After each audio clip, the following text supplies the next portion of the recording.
What's up, Internet? It is 11 o'clock on a Saturday, which means I'm here with you to chit chat about whatever the fuck.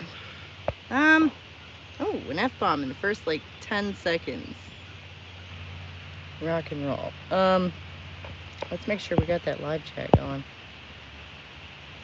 There we go, because I'm like, the star of the show. I need to know what is going on. Hello. Y'all want to see this list I got? There's no one here yet, but here's the list of topics from last week. Just a few things we touched upon. Just a few. Yeah, I'm actually ready to go on time this week, so I don't have any, goofball shenanigans that should have been left in the bathroom to show you first thing this morning. I'm so sorry. Oh, you are looking at my trash pile, though. No one wants to see that. There you go. There's your goofball shenanigans. In case anyone was needing their, Sarah's goofball shenanigan fix. There you go. There was my trash pile. Everyone has a trash pile, right?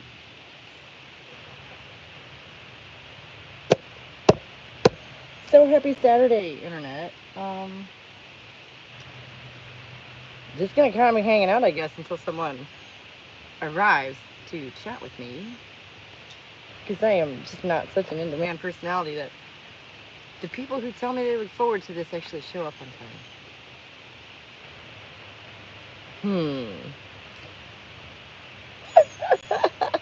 Like I'm always on time, right?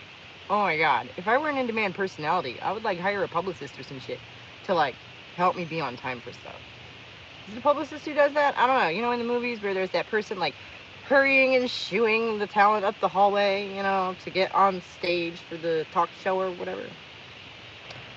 And I don't mean the person who works at the talk show. The person who is in the dressing room with them, giving them the pep talk beforehand. Who is that person? Not a mentor, because a good mentor would never put somebody on a talk show.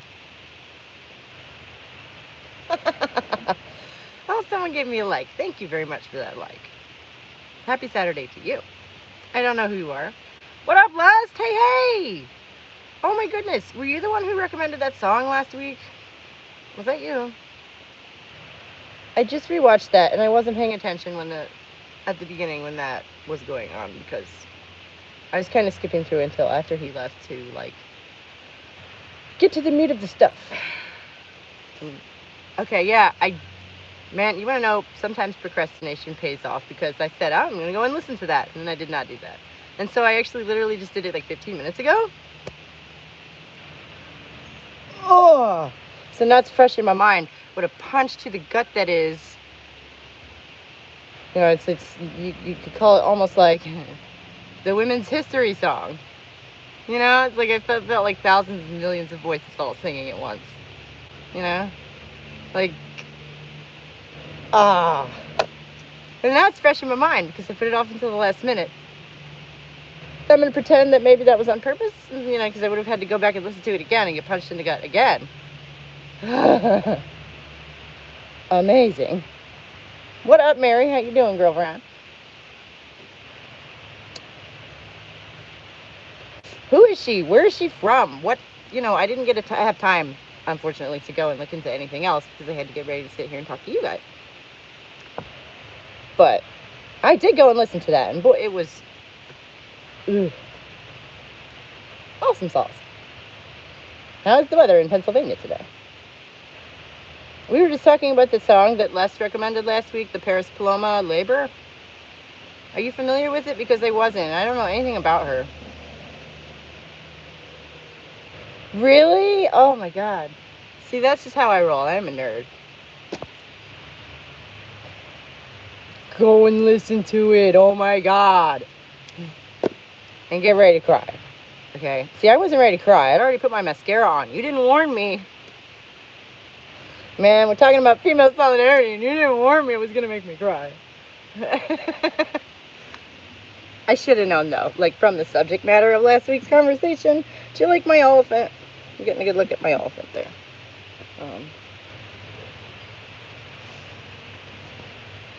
Anyway, yeah, from the subject of last week's conversation, I have the list here that I made from last week's stopped wearing eye makeup so I could cry whenever I wanted. Nice pants? Oh, thank you. It's a dress. Thank you. Gingham is classic, right? Yeah. And green is for spring, you know, because thank goodness it's finally spring, like for real. I'm going to show you the strawberry patch in a minute if you want, because I'm so stoked. We're going to have fruit this year. Anyways, what was I saying? The topic of last week's conversation, I made the list. Only saw the side, now I can tell it's a dress. Yeah, I gave up pants. Strawberries, fresh strawberries that I grew myself. I'm so excited, I know, oh my god. They actually have a strawberry festival here in town every year, which I would love to go to if I can ever remember when the hell it is. I think we've been once, you know.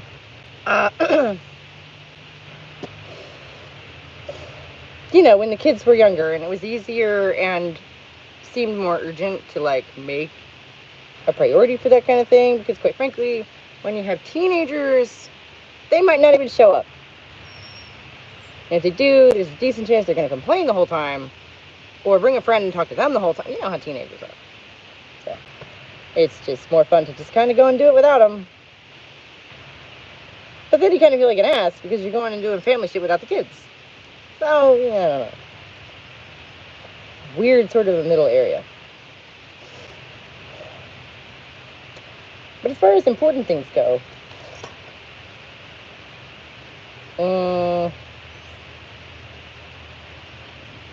I cannot believe I did this to myself again already. Because again, I was driving at something. I need instant playback, or I need somebody in a booth, you know, with instant playback who can like feed me what the fuck I was talking about like 2 minutes ago. What happened? I got distracted. I distracted myself, I think. I do that. You know.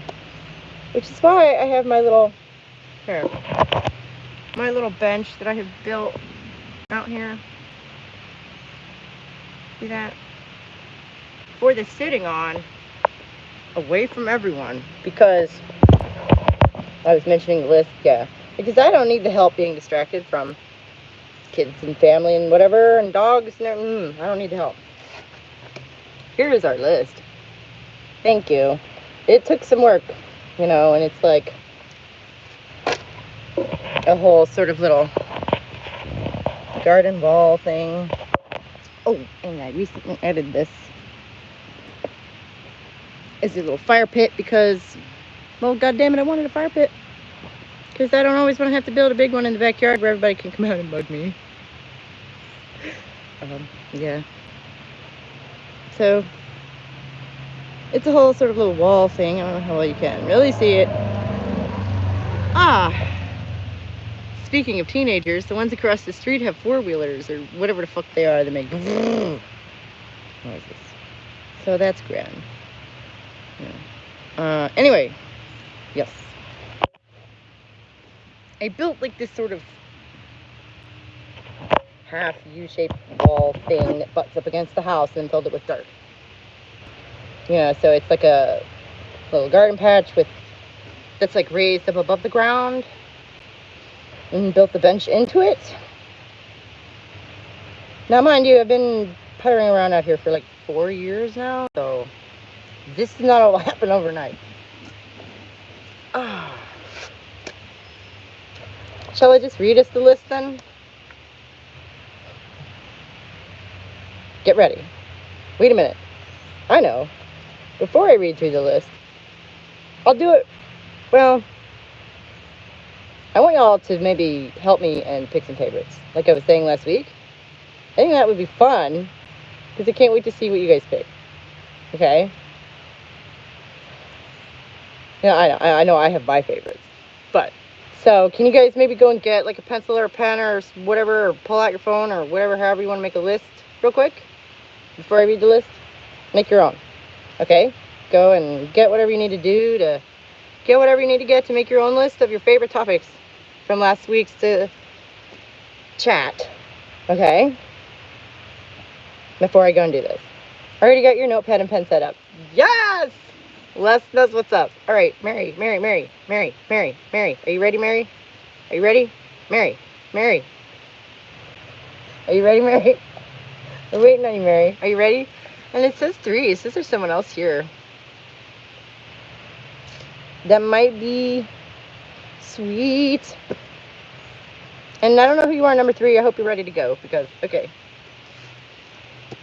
So topics from last week. We had agreeing to disagree, nurturing positive male traits, which was a fun place to start. I guess it was because Hubs has been there. You know, nurturing positive male traits. Men taking responsibility seriously. Modern versus classic warfare. Ping pong, boom, boom, boom, boom. You right? Oh my god. Boundaries. Just generally. Media that watches you back. The evils of capitalism. Population control. Boundaries, yes. That's a favorite. I know. We could definitely do an entire live stream just on that one word, right? Let's see, where were we? Media that watches you back. Evils of capitalism. Population control. Reproductive agency. That's a good one.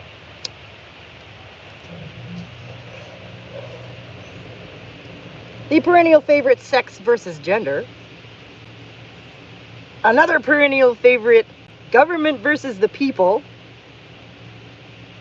And or how that's supposed to all work together, you know. Women's truth. And mothering. You know, those two kind of flowed into one another. And life imitating media. Which again, you could probably do a whole live stream just on that one point. Of how life has started to imitate media instead of the other way around. And why that might be and what the fuck that is, you know? Streaming as a vocational choice. As a job. Media influences life. Yes, but so art is supposed to imitate life, right? Art is an imitation of life a lot of times. What a lot of art is. But when life imitates art, that means something different. Okay? And I know that a lot of philosophical schools of thought seem to agree that that means some sort of meta strangeness is happening. You know, that life has become self-referential in a way that is looping, that maybe is not a good thing. That's the impression I've gotten. Hollywood is propaganda to have access to women and children and influence what they want to the culture to be. I know what you mean. Yeah, something has changed. Not sure when, but yeah. Like how they did with the color green. The color green? Speaking of someone who's wearing green almost from head to toe today, what?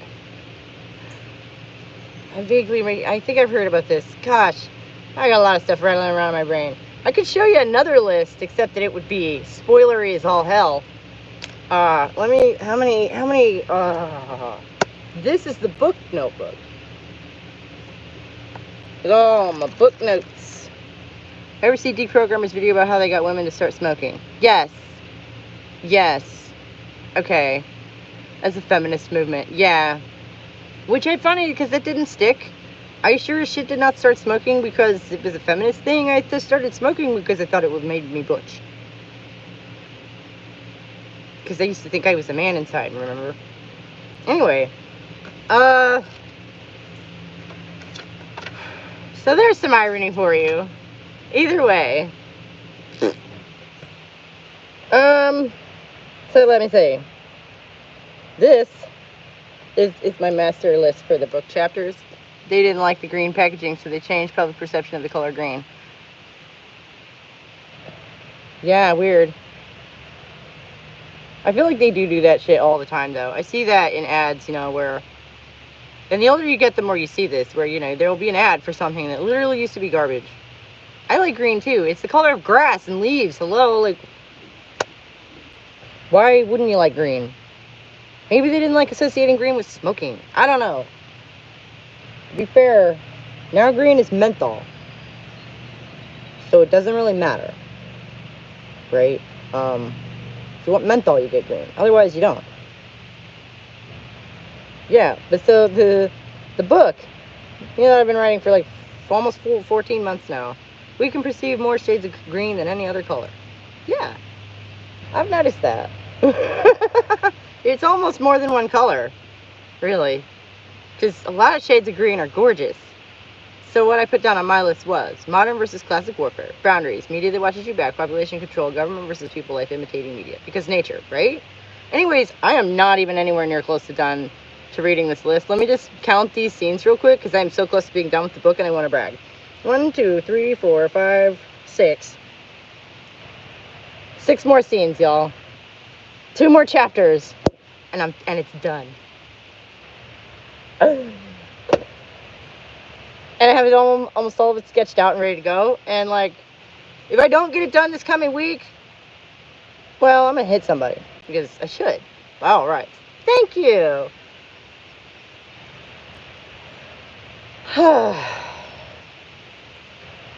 And, then after that, there's a lot of editing to do and whatever. But at least I will have the whole thing, mapped out and done and existing.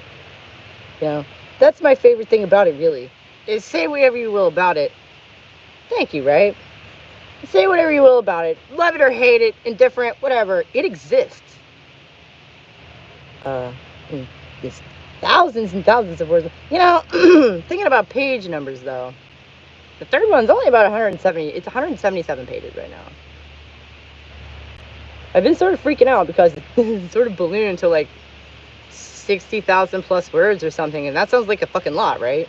And then I looked at the page number yesterday, and I just thought, that's 12-point type. It's regular margin, single spaced, obviously. Like, it wants to give me a space and a half, and I'm like, no. It's a book, not a fucking college essay. So, it's really not so long. And I have some stuff to add to the first 2. Anyways, I will babble about the book later. So where were we? Streaming as a vocation, I believe. And I asked about feminism versus feminism, because I don't get it. I've watched a little bit about, she talks about it here and there quite a bit. Kelly does. And I don't get it. Like, it's the same thing, isn't it? Even the parts where, like, she's like, no, it's not the same thing. Like, she doesn't convince me that it's not the same. She's like, no, it's not the same thing. I'm fighting for women. It's like, yeah. That's, well, I don't understand. Feminism critics make up. I think I can explain feminism. It's really the same thing, really. Right. And she just changed the word and insist, and she likes being pretty. That's nice. Good for her. She is pretty. So what?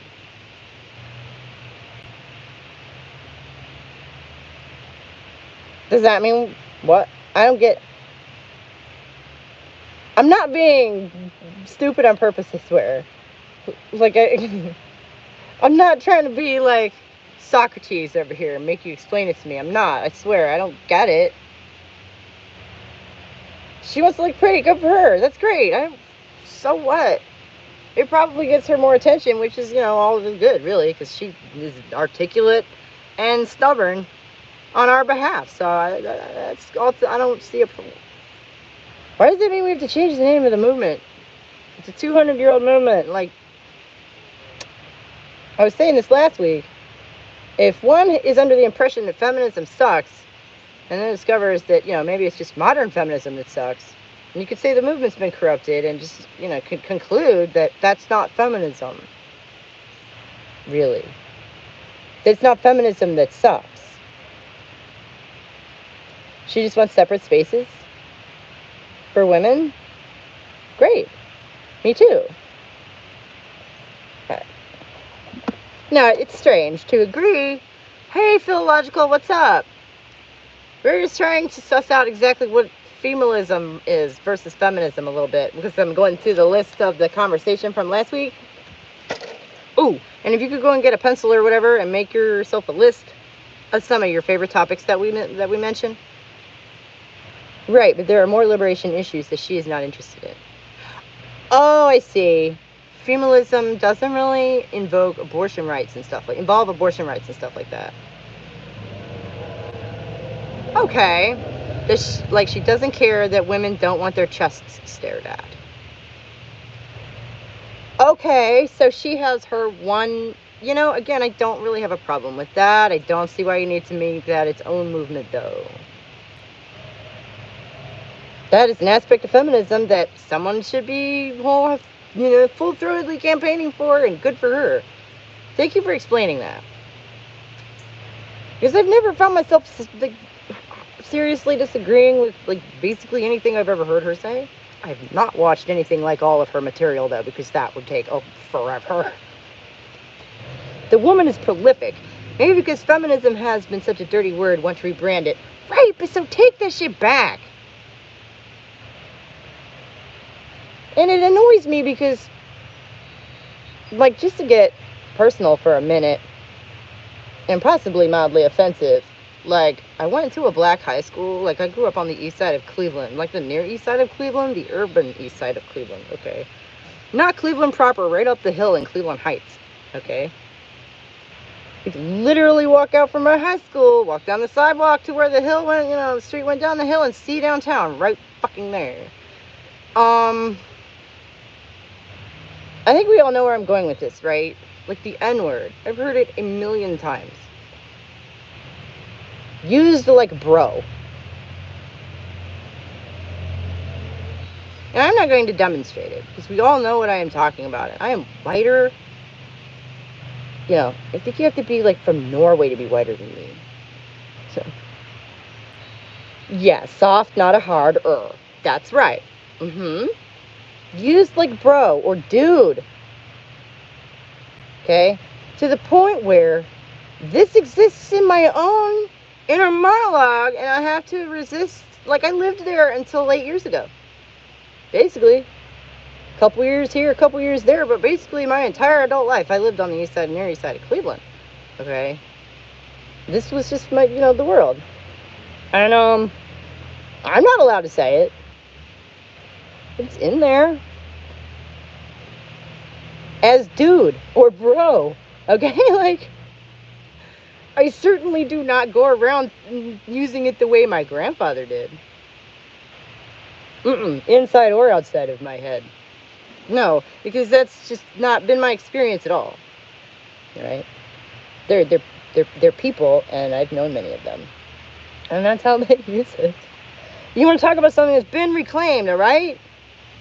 You want to talk about something that was a tainted word, that is, even still, in some circumstances, a tainted word that invokes some of the worst evil that, modern culture and society has perpetrated.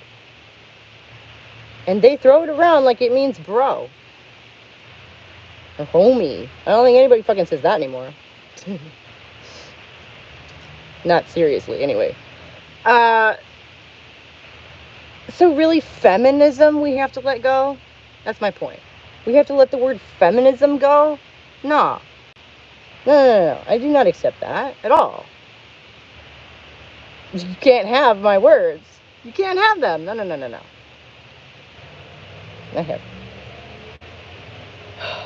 I don't think so. I hear this every so often, though. Kelly is not the only person to, mention that we need to rebrand the movement because that word's just become so tainted for the younger generation. And I'm like, hey, I've been hearing this for like 30 years back when I was the younger generation, and I didn't believe it then. And so I still do not believe it now. And if it's true, then we have work to do, right? We don't just, I guess we're not using that one anymore. No. That's ridiculous. Wouldn't that be like seeding ground, which we do not want to do any more than we already have? We can have another term that's close. It doesn't critique makeup or dating. Okay. Not letting the word feminism go either. Right. Okay. And like, now that you've explained it to me, like, frankly, better than she does, I think. Or maybe I just wasn't paying enough attention. I don't know. Because as I say, the whole concept makes me a bit frustrated. So there may have been my own bias at play there when I was like, what are you talking about, Kelly? What the fuck? You know, I don't disagree with anything you're saying. You're a feminist. Shut up. You know, like, don't shut up. Like, you know what I'm saying. Like, shut up. You know.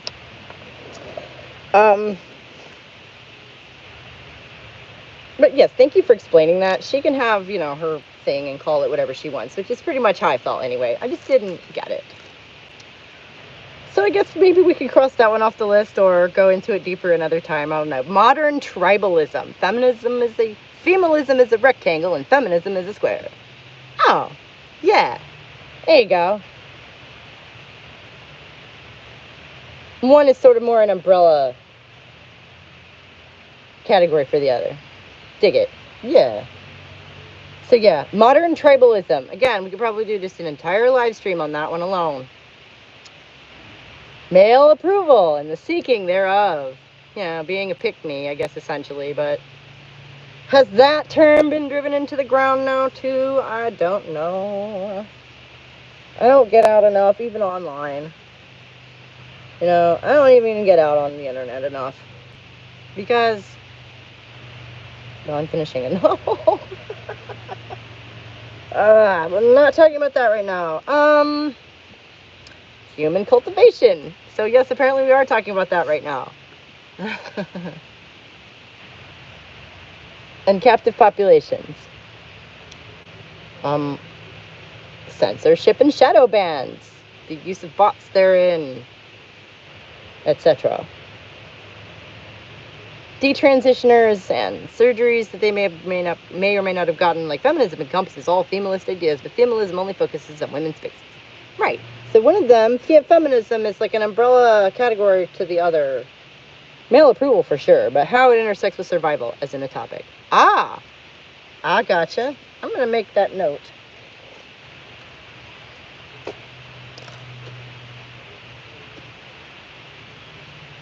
Male approval as survival tactic.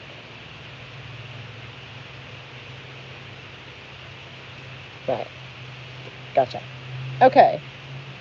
Egalitarianism. And how that works and what that is. You know, people usually set it up, you know, as versus, I don't know. What is the opposite of fascism, individualism? Is it sort of, to me that almost seems like some sort of weird triangle, you know, where you can have one or you can have two but not all three at the same time. Communism. Okay. Which is, see, my understanding of it is that socialism is where the populace owns things.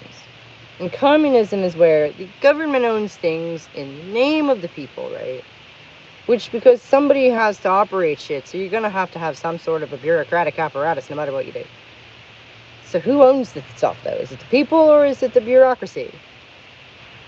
But, like, if you let the bureaucracy own shit, who runs the bureaucracy? And just like that, you have a despot and you have fascism. Just like that. Bam. And that's why that happens, is my theory. And then, of course, you know, the media machine back in the day was more than happy to take the word communism and use it to mean fascism. Right? Because those powerful egalitarian ideas, well, we can just make them evil.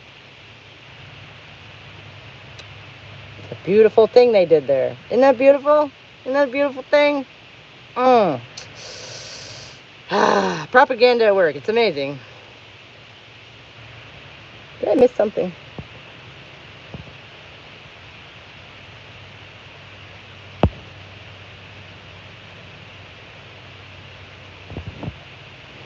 Then what? I think I missed something. So we have the sexual revolution and women. Yeah. And how exactly that's gone. And sort of on a similar vein, the projection of one's lifestyle choices onto the rest of the world for, like, validation, you know? This works for me, therefore it should work for you. Go and do it now. Kind of thing. Yes. Remember we were talking last week about being shadow banned and whatever? So, welcome to the club. No, wait, was that you again? That was you last week too. Which I saw that you were confused about my question, by the way. I'm sorry. I'm doing at least 2 people's jobs right now. Like, in that I'm trying to finish my novel and I'm like, quoted Orwell.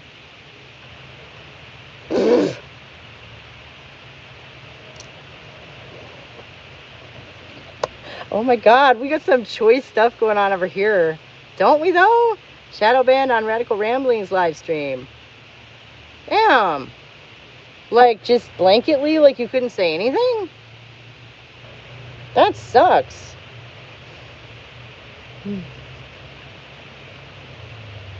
This is amazing. Quoted Orwell. Well, you know what to do, right? Because I would love to see which one it was. No one saw your comment except the live streamer. Okay, wow. See, and I didn't see that. Oh, I did want to mention, though, because when I was watching it back this morning, right, in preparation for this, to make my list and everything, like, I saw it then.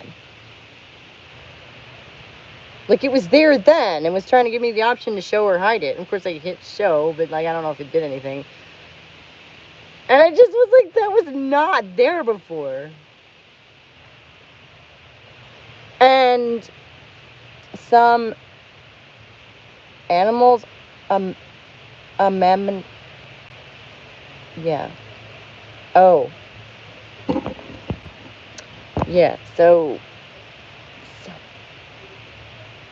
Well, that one got through. And to be fair, there was also, that was the, yeah, okay. Yeah, I stumbled upon a spoiler for how that one ends the other day. Oops. No, not Animal Farm. 1984. We read Animal Farm in high school. I don't understand. Whatever. I'm not going to put myself through 1984 either. I wasn't planning on doing that anyway. Because I'm the sort of person that would be seriously, like, that shit messes with me. I saw the movie Brazil once.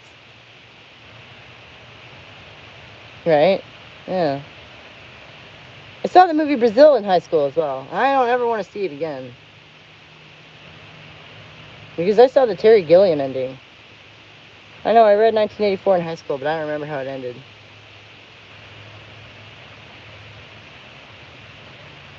It is a meme. Yeah, Brazil. With the Terry Gilliam ending.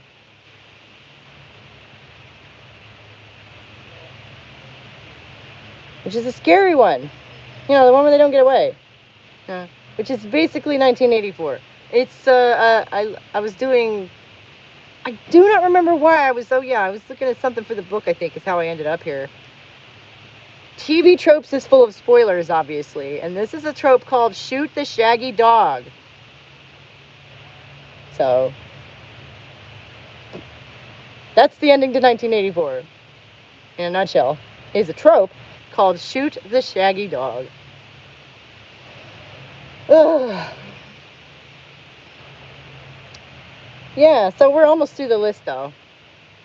If everybody is ready for another one. Another few of them. Esotericism and theory versus materialism, and, you know, the foundation of one and within the other. Never heard of that one, Shoot the Shaggy Dog. What do you think it means? It means exactly what it sounds like. You know, lay that on top of what you know about the plot to 1984.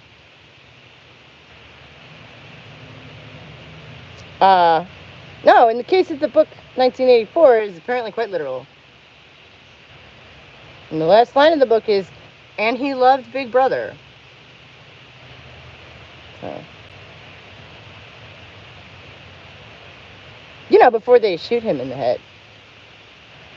Spoiler alert for an 80-year-old book that half of us read in high school. But yeah, don't be perusing TV tropes if you don't want 80-year-old literature ruined for you, apparently. It's news to me. I mean, it's great that they, go to the source for these tropes, because we all know that's where all this stuff really comes from. No, right, yeah, but for me it was.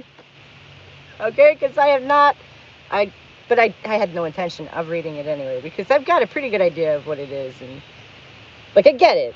It's not something I need to experience firsthand. Nope. Definitely not now. I didn't watch Old Yeller either, okay? Of course he's got shot in the head. His mind is taken. Right. No, right. It's Brazil, but with violence, basically. And without Jonathan Pryce, who is the only reason I got through that film. His charming self held my hand through that movie. Because otherwise there is no way. I would have had to get up and leave the room. And I was a Doctor Who, I still am a Doctor Who fan, but y'all remember season 1 back a million years ago in 2004, Cassandra, the stretched out lady, the trampoline lady? She plays his mother in Brazil, the same actress. And they've made her up to look older for that. You've never seen Doctor Who? Moisturize me. Yeah, there you go. Her name is Cassandra. Anyone who's familiar with that myth, which is pretty fucking funny and perfect. The writing on those early seasons was choice.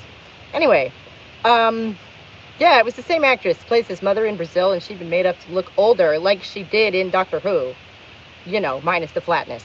But when you see that character later as a full person, she looked like the mom from fucking Brazil, and I laughed my ass off. So I was like, oh my god, it's her.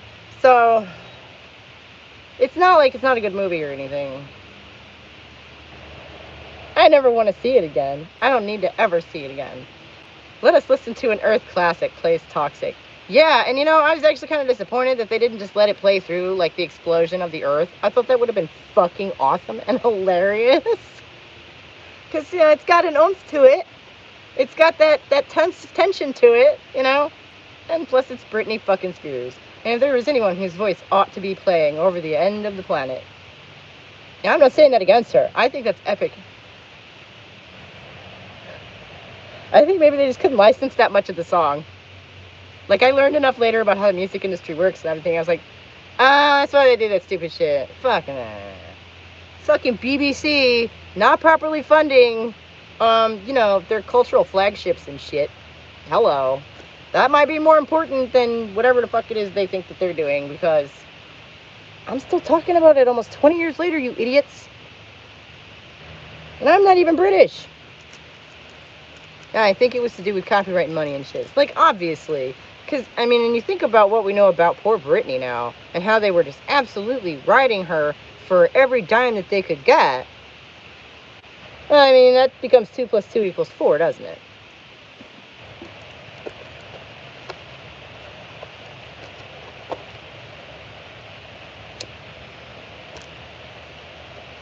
I shouldn't be smoking these on camera. I fucking hate them so much. Like I say, they're a remnant from essentially a past life, ironically. That I've had trouble shaking because my present life is just so fucking hectic and stressful, and yeah. Coffee. Because caffeine helps with anxiety, right? Cheers. Let's see. So esotericism versus materialism. I gotta finish the list. We got 3 or 4 more on here. Where, it's really fun and necessary, I think, to, kind of wander off into theory, sometimes pretty deeply and weirdly, to some strange, shadowy corners. But you always have to have a root in the material world that we all share, and that's why. Because that's the part where we all come back together. We have to. It's mandatory. You have to eat and sleep and, all that incredibly inconvenient corporeal, existence stuff, that we all have to do and deal with together. Well, we don't have to do it together, but we all have to do it, so we might as well do it together. I'm not saying we all need to use the bathroom together. That's not what I mean. But the fact that we all accept the fact, bathrooms are a thing, basically. We all understand this and why, and we're not going to be like, well, what the fuck are they doing in there? How come I don't get to go in there? Oh, wait. Even though it's broken down now. I wasn't even driving at that, but there we are. What did you say, hon? Ignoring materialism is like ignoring the walls of the room. Yes! I really like that. Did you come up with that? You're going to have the biggest room with the biggest sandbox, but yes, there are going to be walls. Or it's not a room. Yeah.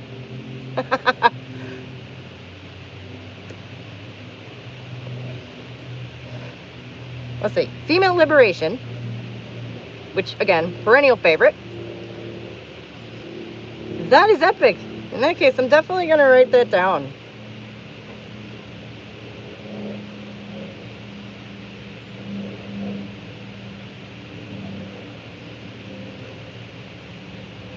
Because I love, building sort of our own paradigm and our own framework to work in. It's quite the task. It's the task we've got, though. That's what we have to do, because it doesn't exist. Right? Like, this framework, this theoretical framework, doesn't exist. So we have to build it, which is hard, but kind of cool, right? Female solidarity versus patriarchy. Again, some of these we could just do an entire take it, use it. Just let people credit me when appropriate. Yeah. I'll just credit you whenever I use it, Lest we remember that you coined that. What a name, what a handle. I love it. I'm no good at coming up with that stuff, as is evidenced by my handle, Rad Mom. I mean, really, like, I was amazed that it didn't already exist, that it wasn't already being used by someone, because I was amazed that Rad Mom was not already being used by someone, because to me, it's like, I'm a radical feminist who is a mom. It's the most obvious. I like you too. It's simple. It's, it tells you what it is. It is what it says on the tin, to quote another TV trope. I can explain, lest we remember, after the list is done. Rock and roll. That was basically it. The last one was the similarity between mothers and brothers as words, and just doing some wordplay and seeing where that goes. Because I like wordplay and I'm a nerd. And that amazing song, which, we started with because I listened to that, like, right before I came out here. And the thing, here it is. The thing that I was going to tell y'all, that I got interrupted like 3 or 4 different times. And the last one was him coming out and asking me if I wanted a cup of coffee or some shit. And, like, just making way too much conversation over offering me a cup of coffee, to the point where I, again, had forgotten that I was going to tell you all about my little sister, who, and why, I feel strongly that there are some things that, yeah, you can tell somebody, no, you're fucking that up.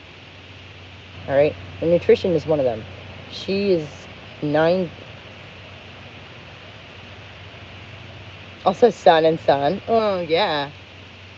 He'd do it on purpose. See, he couldn't have. That's the thing. The windows were all closed. The door was closed. He did not know. And I said this in the stream. He did not know that I've been trying to make that point for the 3rd time. My dad raised my little sister by himself. She's really my half-sister. But, somebody's either your fucking sister or they're not, right? And we look a lot alike, honestly. But her mother ran off. And he got to raise her by himself. And I tried to help, but then I had my own, and, well, he's a nutcase, and I was going to either fight him for custody, and lose, which, a friend of mine and I did end up doing that several years later anyway, and losing. But at one point, for, I want to say 4 years or so, this child ate nothing but frozen breaded chicken fingers.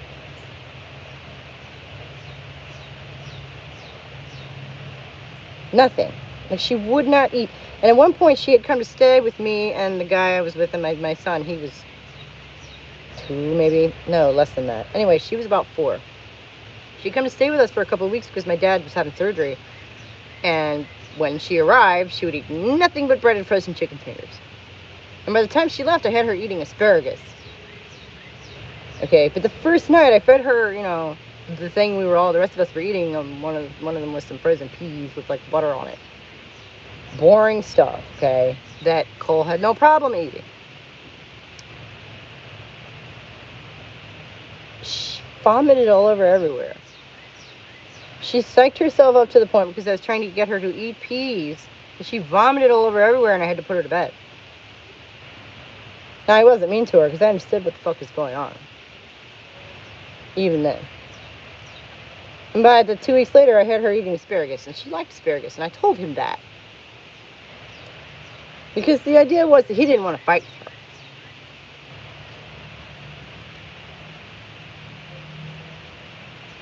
Anyway, long story short, I don't think that actually had a whole lot of effect long term. Oh my God, I have a little girl in a preschool cry when I put food in front of her. Well, that's weird. But again, this was my sister, and like, I had lived with them for several months before I had my son, so like I had a pretty intimate knowledge of this girl's home life. I am very secure in saying that, like, she did not eat anything else. Okay. And I have friends who've attested to this as well, and because I would talk to them about it when I wasn't living around, say, how are they doing? Long story short, she's diabetic now. Like, insulin-dependent diabetic since she was like 9.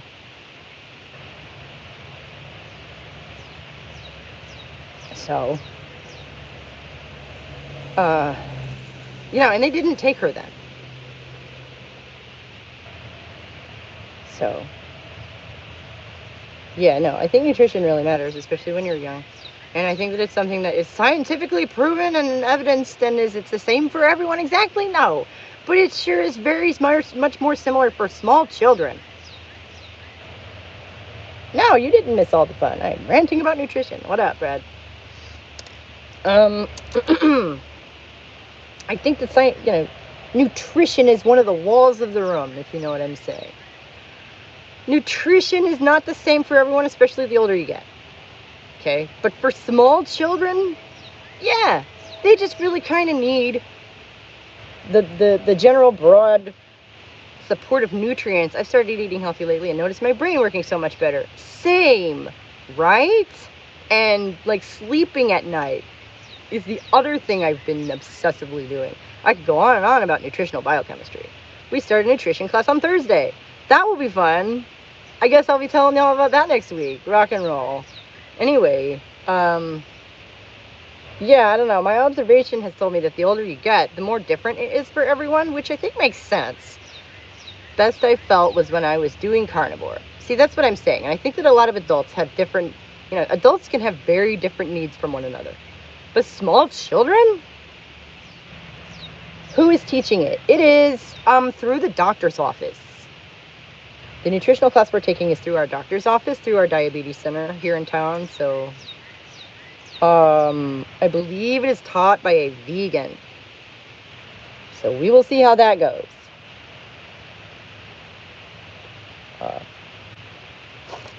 I am not looking for a nutritional savior myself.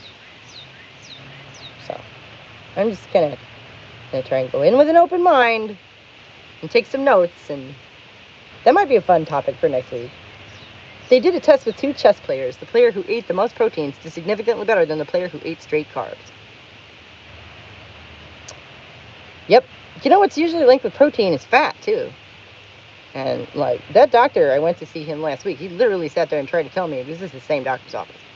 Sat there and tried to tell me that I needed to cut all fat out of my diet, essentially. Animal food has all the bioavailable nutrients humans need. I love fruits and vegetables. I do better when I have a diet heavy in fruits and vegetables, personally. I do. But I also do better when I have a generous sprinkling of, yeah, like fucking meat and butter and milk and shit. Because I'm, again, from Northwestern Europe, so my body wants dairy, all right? Don't cut fat out. It's just the type of fat that matters. Yes, not all calories are the same. Not all even types of the same, as you say, different kinds of fat are different. And I've started spoiling myself because I'm going to be 40 this year, so I figure it's the time, with that good butter that's made from, like, cows that get to go outside and eat grass and stuff. So it tastes better. Like, you can tell the difference, right? The school-sponsored nutrition is funded by the sugar and processed food industry. Vegan foods need so many processes. Yeah. And the other thing, like going back to history, do you have access to raw milk? I hear it does wonders. No, I don't. And I'd be nervous to try that one, honestly, anyway. For that might be another, that's another order of magnitude, I think, from where I'm at. I'm, kind of at the raw honey phase. Yes, we do. Oh, okay. Depends on the vegan foods, though. Fat-soluble vitamins are in animal fats. Yeah, no, and I'm not saying that I eat fruits and veggies to get my vitamins. I eat them because I find I do better that way. And you remember we were saying a minute ago that, like, not different kinds of fat. Maybe there are different kinds of, minerals and whatever, too. Different forms of them, I don't know. And some people absorb one form better than another, perhaps. You like apples. I love apples. Apples are great. I have one right here, actually. I'm supposed to have been eating.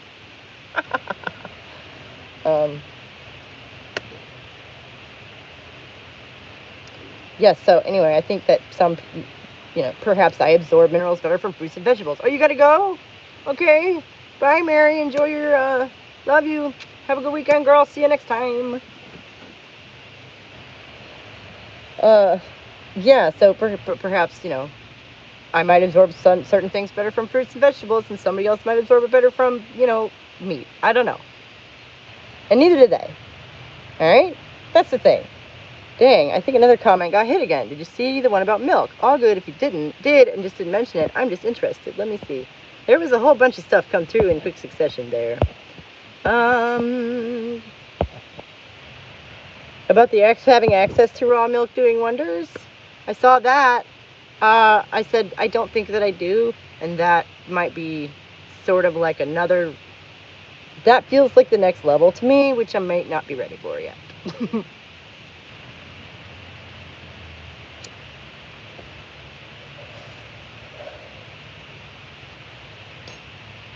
Yeah, so that was the list. Philological, you came in late. Do you want me to go back over the top half of the list for you, or like the top third? So you can get those topics and see if there were any. There were some really good ones in there. See if there are any that struck your fancy.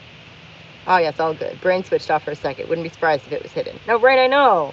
And I actually went and asked my 15-year-old son, who just happened to be in the next room while I was watching, last week's back this morning. And I said, hey, so, shadow bans are a thing, right? Like, people accept this, right? And he goes, what?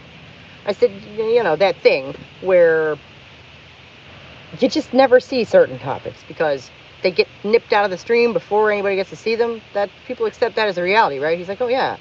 I'm like, yeah, a few years ago, that was a conspiracy theory. And there are people scandalized, even to this day, by the Twitter files demonstrating as much. Right?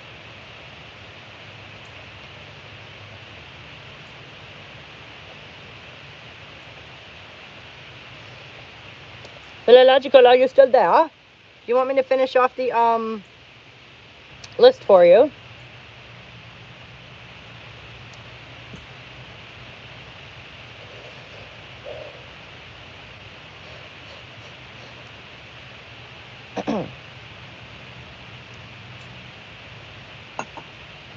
And I do want to go and cluster them, I guess.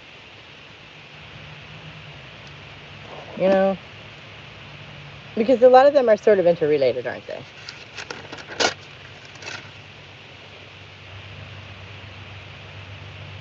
I would appreciate that. Okay. So back from the top really quick, but not too quick. Are your comments not going through also? No, I saw that one. So we had agreeing to disagree. And I said that it is essentially what is missing from all discourse everywhere is the idea that, yeah, we're just not going to be able to agree on everything, so maybe we should focus on the shit we can make progress on. Duh. Nurturing positive male traits. And along those lines of men taking their responsibilities seriously to, you know, the species, basically. Modern versus classic warfare. Boundaries in general. Media that watches you back. The evils of capitalism, which I feel is a, you know, an overcovered topic, but a goldmine. And from a feminist angle, well, from a radical feminist angle, almost endless. Population control and reproductive agency. A related one to agree to disagree. I might suggest compromise, or rather, how most people think about compromise in terms of what the other side gives up, rather than what their own side gives up. Well, I'm talking, yes, that's true. That's true. People tend to think of compromise as, you know, well, what's in it for me?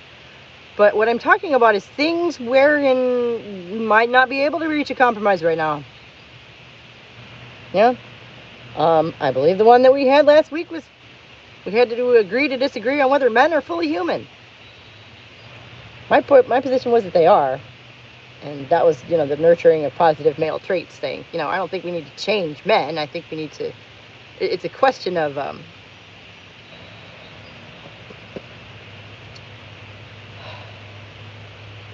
meh. Anyway, yeah, I think we need to... It's a question of focus. It's a question of highlighting the good stuff and downplaying the bad stuff, the destructive stuff, you know? And, like, human beings all have destructive forces within us. Like, duh. Maybe we shouldn't be just encouraging them. That's all. And sex versus gender, the perennial favorite. Government versus the people. I think this is about where you came in.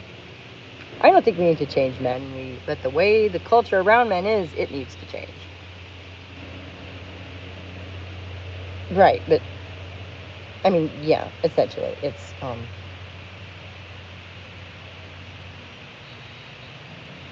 men's culture, though, so that's difficult.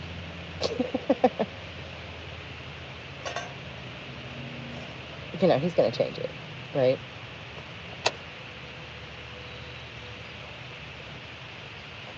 I mean, if one wanted to get truly outrageous, one might almost encourage the breeding of sons and the training of same for you know, the benefit of future womankind. But that would be crazy, right? That'd be nuts.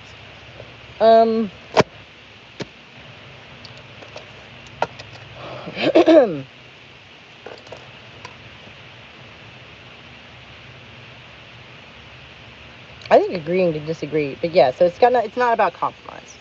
It's about the things we cannot compromise on right now that we have to just set aside. It's like, okay, we're just gonna have to agree that we're not agreeing on that one right now and put it down because it's not productive to talk about, and we should focus on the places where we can make progress, where we can find compromise. You see what I mean? And not being able to do that, not understanding that, yeah, you're just not going to be able to make progress on every fucking point right now. And, you know, a lot of times I think it's the opposite. Because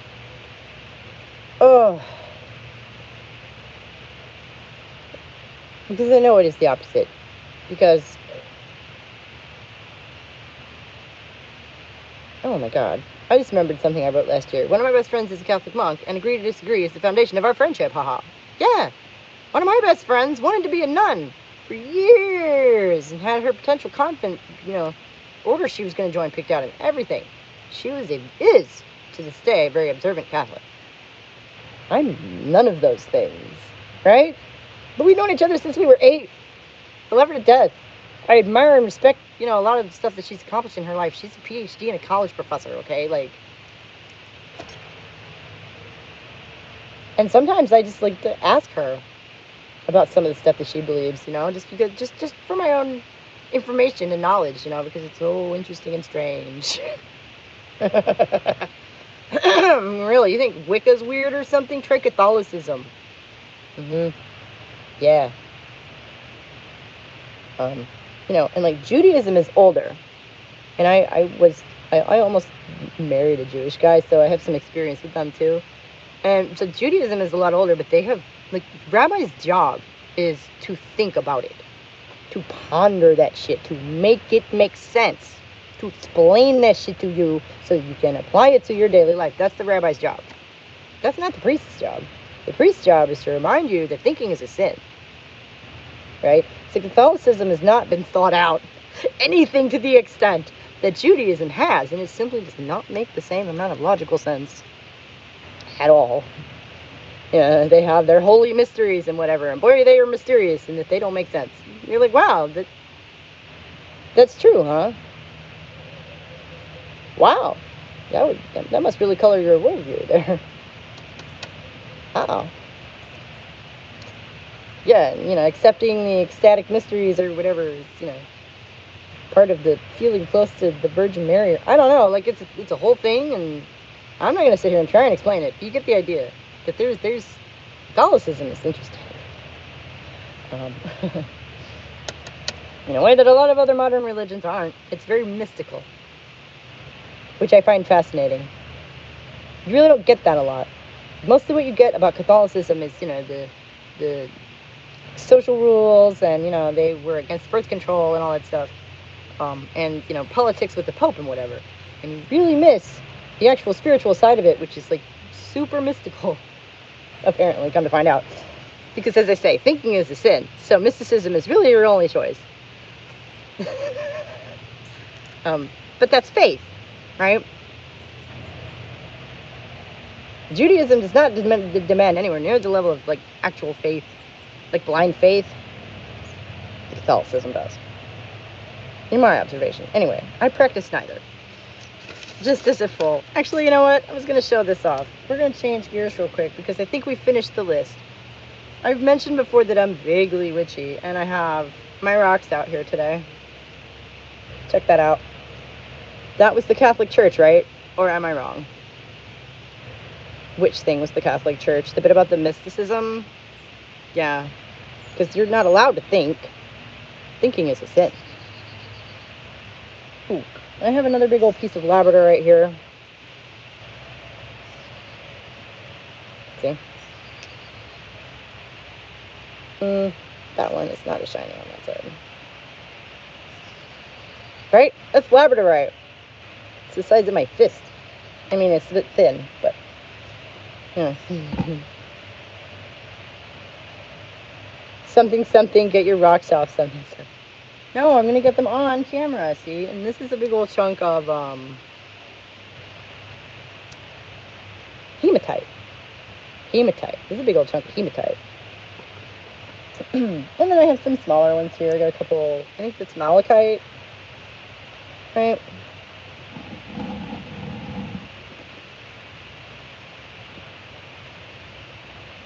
Malachite.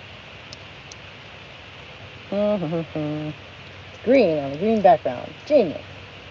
Ooh, and a couple of pretty little chunks of amethyst. Of course, you gotta have your amethyst, right? You gotta have your amethyst. There's a rough one. But it's nowhere near as purple either. It's a paler one. And this one's pretty. I think it's a moonstone. Wearing tiger eye right now. Ooh, that's a good one. That one's supposed to, help you see stuff more clearly. I like that one too. I have some chunks of tiger eye around here somewhere. I think they're in the house. One of my favorite drawings from the Middle Ages is a witch riding a broomstick chasing a man, and she shouts, "There is much power in words, herbs, and stones." I was thinking about that yesterday because, again, I'm writing a novel, and words really are their own kind of magic, right? Because, like, you're going through and you're editing this, and you're like, Well, it says what I meant it to say, and yet it doesn't. You know, it doesn't give the impression I meant it to give.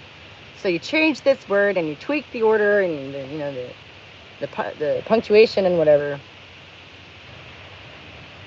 Where can we find that image? That needs to be like an official mascot of something.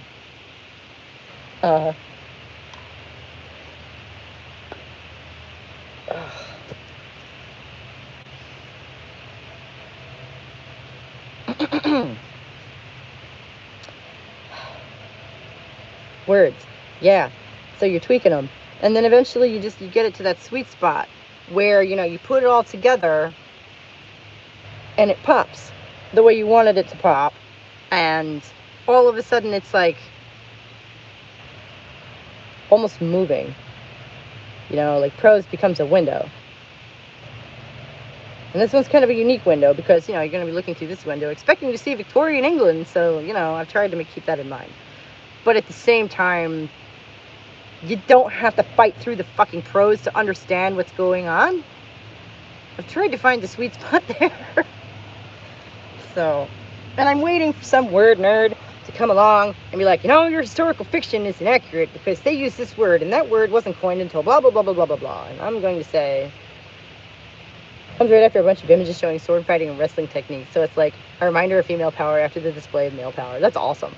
Let us know when you send the link. Yeah. Why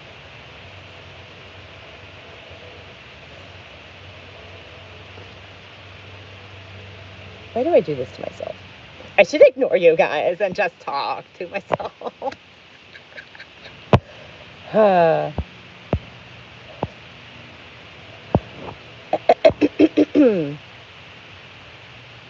word nerd, but not that good. Hey, like, it's just practice, all right? And like a year ago or a little bit more when I started writing this, you know, I have honed my process and I've honed, you know, the story itself and the setting, and there's all kinds of stuff I'm going to have to go back in and refine and add and change and whatever because it's developed since I've started it. And it's been quite a learning process. So I would say, you know, if you feel like you're not as good as you want to be, just do it anyway. That's how you learn. You know, I remember writing, you know, I was suggesting this to my 15-year-old again the other night. Start with short stories. I don't think links go through, which is strange because they should. However, there ought to be a place below the video to leave comments. Maybe try putting it there. Then it'll be there for anybody else who wants to come along and poke at it later. With me. Without having to go through this chat. Yeah. Put it in the comment section, please. Yeah, so it's been quite a learning process. I would say just do it, you know, just short stories. I remember starting with short stories when I was in elementary school, you know, that were largely inspired by stuff I had read. And I, you know, go back and read them and I go, oh yeah, I remember the thing I read that inspired this. But I, you know, create my own characters and kind of loosely base it on whatever it was. Maybe think of it this way. A lot of the science in sci-fi isn't right, but the stories still make history, inspire, and are loved. Right, but see, that one's set in the future. Nobody can double check you. I mean, science, yeah, but then you could just go, it's fiction, silly. But I've said it in a specific time and place. And people are assholes who nitpick things. Especially female protagonists and whatever.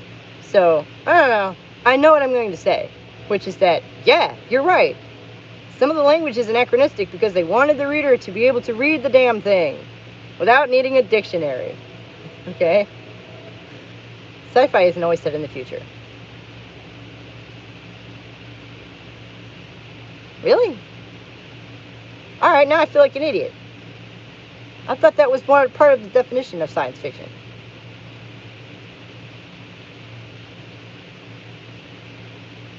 Because sci-fi set in the past would be like fantasy, right?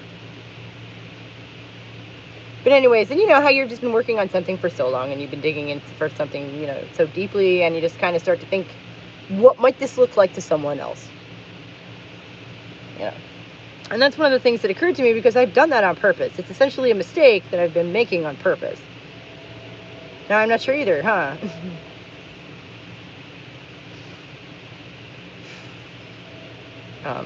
Because, you know, Some of the dialogue and descriptions are not period accurate with the wording and the vocabulary. Anyone else want to weigh in? Is sci-fi always set in the future? That's a good question. I think it might just be 4 of us. Oh, no. Excuse me. And like, the reason that I was so confident in that is because, like, I've been to science fiction conventions as a child. My mother took me to Robert Heinlein's birthplace. She owns everything he ever wrote, along with, Asimov, and she's not really a big Gibson fan. My husband loves William Gibson. My mother's not really into him. Clark, and there's at least one other who I am forgetting. But, I grew up being essentially assumed to have read these things, because everyone's read them, right? Everyone's read Stranger in a Strange Land, right? I mean, duh. And there's a movie based on it and everything. I forget the name of it. It's not called that, because that'd be too easy. But, any true Heinlein fan hates the movie anyway, obviously. Say what you will about modern media, at least you're allowed to like the Harry Potter books and the movies at the same time.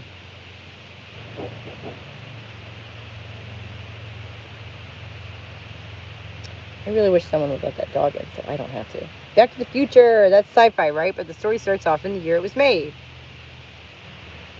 Ah! That's a great example. Right under our noses. Looking us right in the face. Everybody knows that one. Yeah. And of course, they do go into the future, but not until the second movie. Which, like, man, I caught the second movie, just the second movie by itself one time on cable. And, I was, like, cleaning the house or something. This was years ago. And I was like, oh, Back to the Future 2. Sweet. Put it on. Just while I was puttering around, and I hadn't seen any of them in years, and I realized that Back to the Future 2 makes no fucking sense by itself at all. None. None at all. Because the entire film is either referencing the first one, and stuff you learned in the first one, and now we're adding to stuff you learned in the first one, or setting up the third one. Which, frankly, stands alone as a movie. You can watch the third one by itself, and it's like a Western adventure with some time travel thrown in. You're like, oh, these guys are from the future, and they're not supposed to be here. Like, that's really all you need to know to get into that one. But the second one makes no fucking sense at all by itself. You don't know who any of those fucking people are, or what the fuck is going on, or why, there's a time machine, or any of it. Or who that old guy is, and why you give a fuck. Like, none of it makes any sense. Yeah, it's part 2 for sure, but not a standalone movie. Exactly. And it's a good sequel, though. I loved those as a kid. We had all 3 on VHS, and we used to just, kick back for an afternoon and just watch them back to back, for funsies sometimes. And it kicks as a sequel. At the end of part 1, you're like, all right, let's put on part 2. Let's do it, But, yeah, as a standalone film, it doesn't work at all. Like, at all. And I was kind of shocked. Mainly because it was a Hollywood blockbuster. Right? I mean, it's a sequel, obviously, and it was meant to be. But still, like, these days, I think they at least try. And I'm not saying whether this is a good or a bad thing. It's just an observation. They do try to make even a sequel stand alone as a film, just in case you've never seen the other one. They will sprinkle in enough information to let you know what the fuck is going on. And why any of this matters to anyone. I love the jokes about the Jaws remake. They knew some film franchise would have templates. You're right, yeah. No, I'm not saying it's not funny on its own. Like, the cultural references, are pretty choice. And they come at you pretty fast through a lot of the earlier part of the movie. So, that'll get you in there. And then Donald Trump is there for some reason. And you're like, wait, what? Because, again, you don't know who that old man is or why he matters. All right?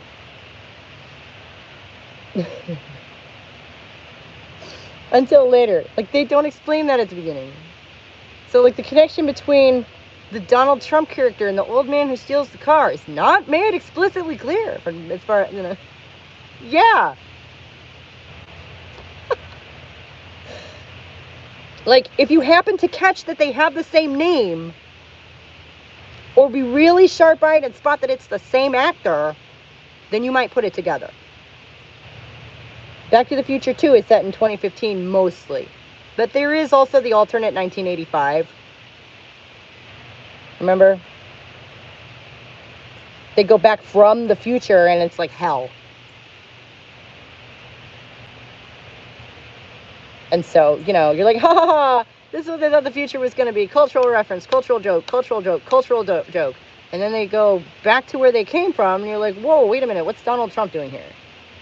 And again, like we say, the old man is not, like, set up next to him narratively at all. Okay? So until Marty literally says, and they spell it out for you, like, thank God they do that. Because, I don't know, God, at that point, you're, what, 45 minutes in the movie at least? Before they actually explain any of the shit that's going on. And, you know, if you're watching it as a series, it's kind of annoying. Because, like, yeah, we get it. God. What, do we have to do the expository speeches in every fucking movie? Jeez. You know, and they get cheesier and cheesier as the series goes forward, right? But, yeah, thank goodness for that. Because if you're watching it as a standalone film, up to that point, you're really not sure what the fuck is going on at all. And you're just happy that it's as entertaining as it is.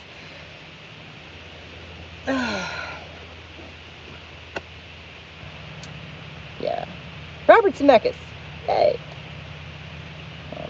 Man, if one of my favorite movies to show the kids isn't Who Framed Roger Rabbit, there's a cross-generational gem. They love it. We love it. It's funny for all ages, and the best part is none of the bullshit modern characters are in it. Time Traveling Train is awesome, though. Wish I'd come up with that one. Yeah. And you know, one of my favorite tidbits about that is that fucking car actually fit on those tracks. And the DeLorean is like the only car, because, you know, it was manufactured by like a dude. It was like his dream car or some shit. It was not manufactured by any mainstream car company at all. You know, he was kind of a micromanager from what I understand. So it is the only car in existence with the wide enough chassis to fit on the tracks for the train scene. Right? And I was like, well, that's a hell of a coincidence. I mean, man, that worked out well for them, huh? Dang, woo. You know, 5, 6 years later, whenever it was, they got around to making the third movie.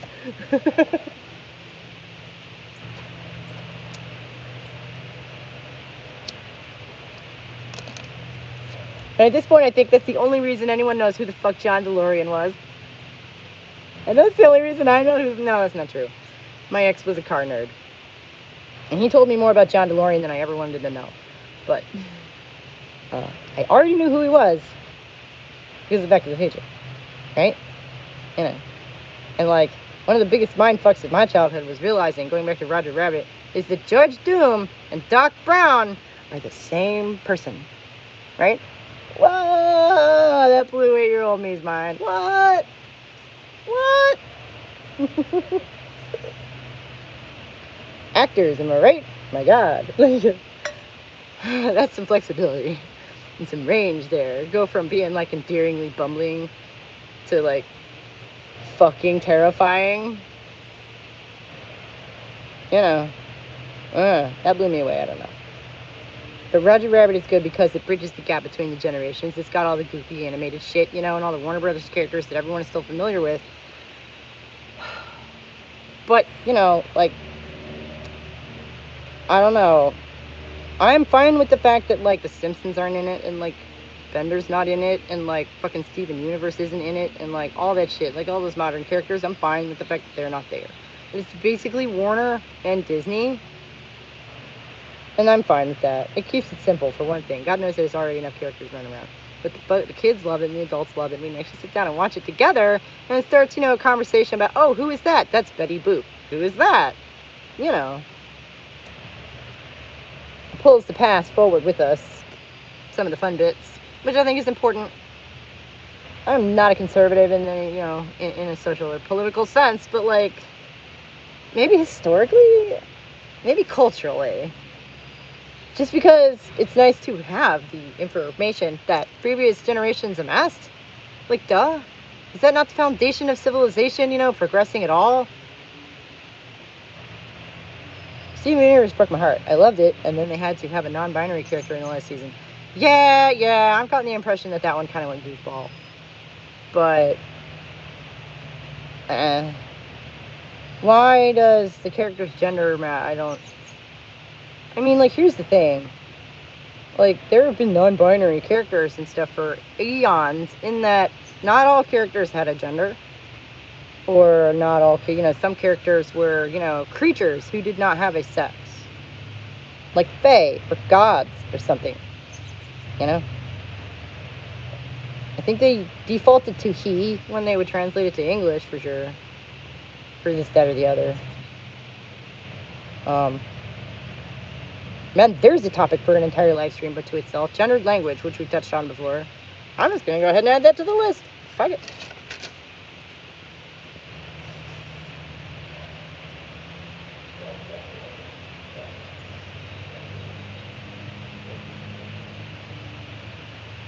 It matters because it erases a lesbian relationship.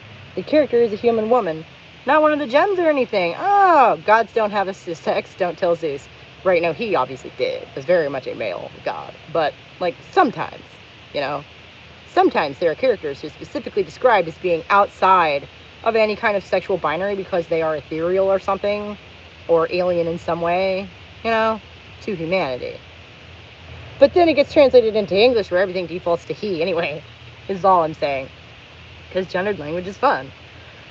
Okay, so it's important to the story because not a gem. Okay, so, like, it's not even part of the weirdness of that. That's already, baked into the premise of that show. That is strange. So definitely went pretty far out of their way to accomplish that little bit of writing fun.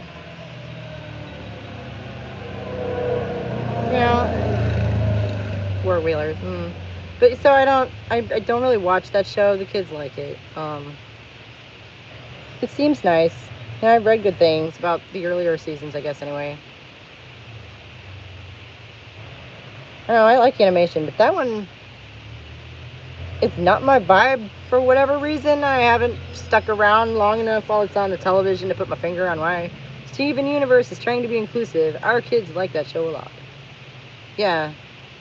I mean, it's a cartoon, though, so none of those people are real. How in the world? I mean, storytelling, blah, blah, blah. But, it reminds me of, like, whatever the word for that stuff is. The, like, porn that's cartoon characters, basically. That, to me, doesn't make any sense. Like, it's not a real person. It is a drawing. Like, it's not even a realistic drawing.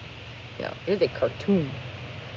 Even if it's naked and doing things, it's still just a cartoon. I don't get it. There's a lot of things in this world I don't get, though. Full disclosure. Just because I don't understand it does not mean that it's not legit. I'm just saying I don't get that at all. But to my mind,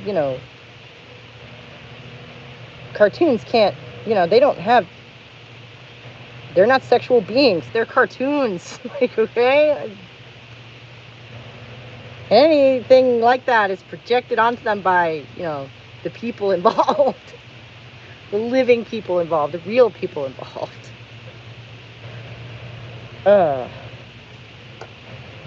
So-and-so cartoon character is hot. No. So that's an anthropomorphized rabbit or whatever. Like, no. BRB. Good, right on. When you come back, we'll go look at the strawberry patch. Because it's been almost an hour and a half, and, I once got a baby doll in the mail and didn't know how to return it, so I adopted it. Referred to it with its pronouns and told everyone it was non-binary because it's a lump of plastic. Yeah. And, I mean, of course, this concept extends to clothing, and, like, we just... And this is funny because I've been thinking a lot about the disenchanted world that we all live in now, right? Like nothing is magical and like nothing is like even love isn't real, you know, it's just chemicals in your brain and shit, right? Uh so like even like the things that humanity used to hold on to as, you know, sacred have been dis- disenchanted, right? And you know, the magic has been taken out of everything. Except that it hasn't, because we cannot help but do that. We cannot help but project ourselves outward onto the world around us. And we don't even realize we're doing it. Because, like you said, a baby doll, but it is just a lump of plastic. But most people would look at that and go, oh, look at the little baby girl representation, or whatever. Right? And you project the idea of to a baby onto it. And treat it as if it were a baby. Right? We do this all the time. And when kids do it, we call it pretending. And when adults do it, I don't know what they call that. Is there a term for that? Is there a school of thought surrounding this idea? Because there's not. Boy, I have work to do.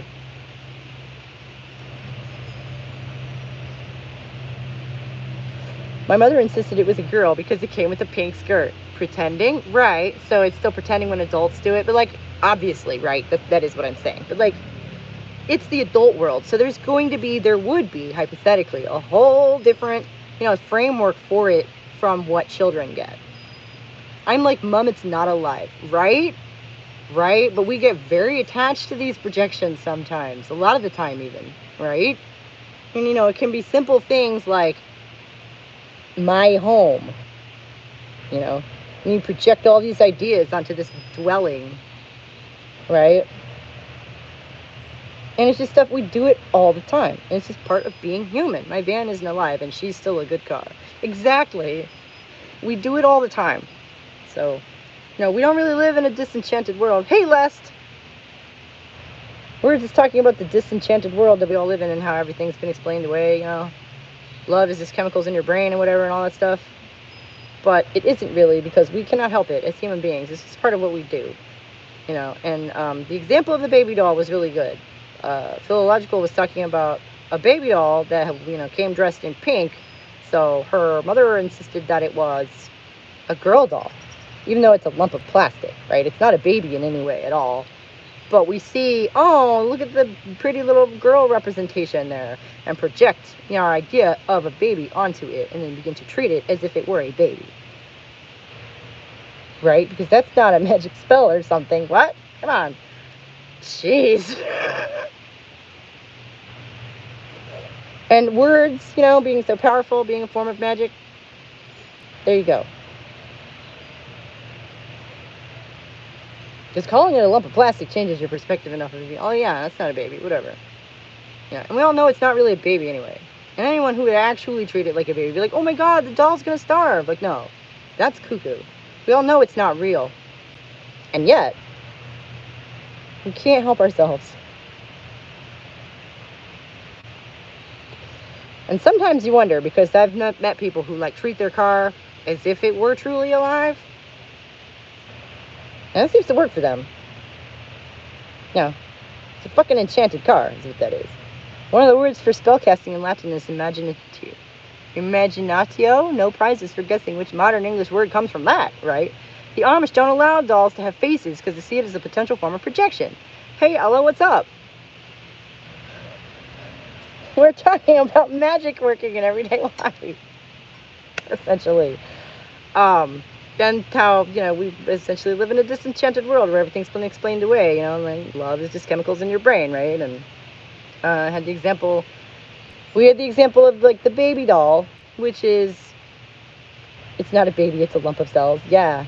You need magic to save your sister? Oh, okay. I don't know if,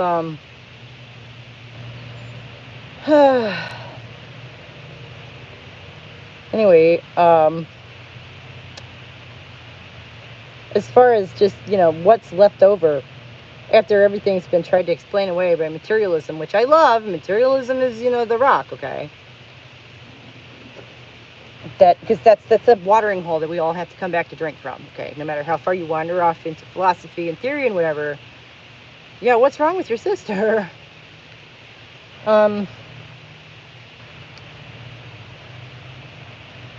But at the same time, we cannot help but project, our inner world onto the outer world, right? And the example of the baby doll is good because it really is just a lump of plastic.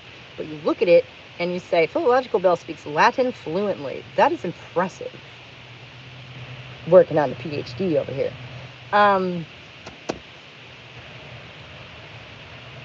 It is just a lump of plastic, but you look at it and you say, oh, non-curative diffuse large B-cell non-Hodgkin's lymphoma. Wow, yeah. I mean, magic is only going to help, but I would say see a doctor as well, for sure. Oh my God, I studied it for a while and then lost a lot of it because I didn't use it. Well, like, right. It's not like you can walk out into the world and find someone to have a conversation in Latin with. Right? Not generally speaking, in my experience, anyway. Is she seeing someone for the lymphoma, hon? I hope. And it's getting treatment for that, too, I mean, do everything. She's done all the available treatments. Oh, my God. Okay. At least you've tried, everything. Times 3. Oh, my God. Oh, that's heavy. Not to make another Back to the Future reference, but I accidentally just did. She's doing a clinical trial now. Oh, okay, so something new. Maybe that will help. Right? Oh.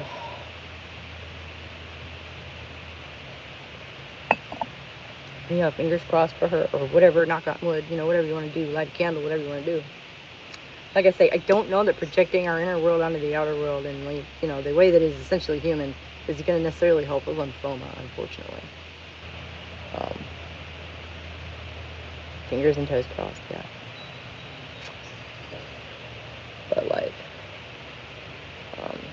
basically I was saying that we can never really disenchant our world because that's what we do. You see a baby doll and you say to yourself, oh, what an adorable little representation of a baby girl. And then begin to treat it as if it is a baby, even though it is a lump of plastic. So that's the kind of thing that I mean. Or as I was talking about, people who really do treat their cars, their vehicle, as if it is alive. A lot of times it's a truck, interestingly. They treat it like it's actually alive. Like it's a pet, basically. And that seems to work for them. But, that would be an enchanted truck, essentially. Right?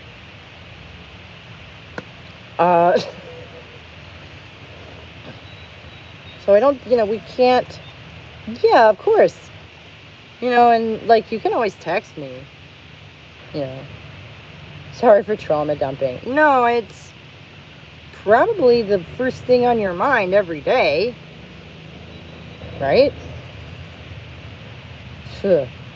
Something like that.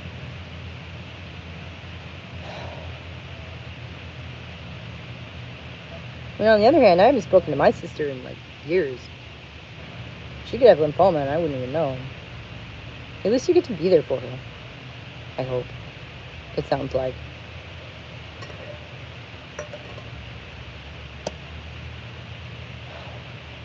But yeah, I was really just meaning to reference that we as humans just sort of pull our imaginations into the world. That's what we do. We are here with and for her. That's good. That's good. At least you've got that, which is your foundational bedrock point, right? So that's good. That's really not nothing at all. It's something. That's a big something.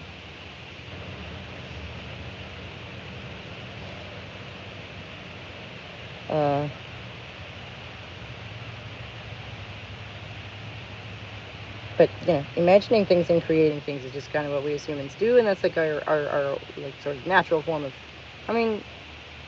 magic in the esoteric, mystical sort of term. The concept of when you look out your window, everything you see started as an idea in somebody's head. The road, the building, the bricks the fucking building is made out of, the design for the hinges on the door of the building, everything. Even probably the placement of the plants and shrubs and stuff.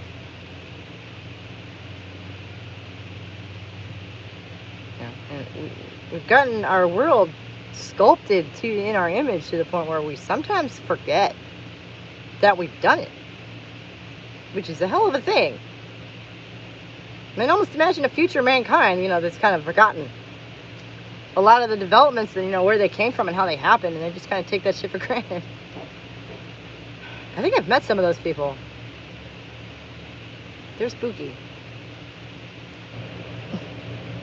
Where they just think the world just works that way.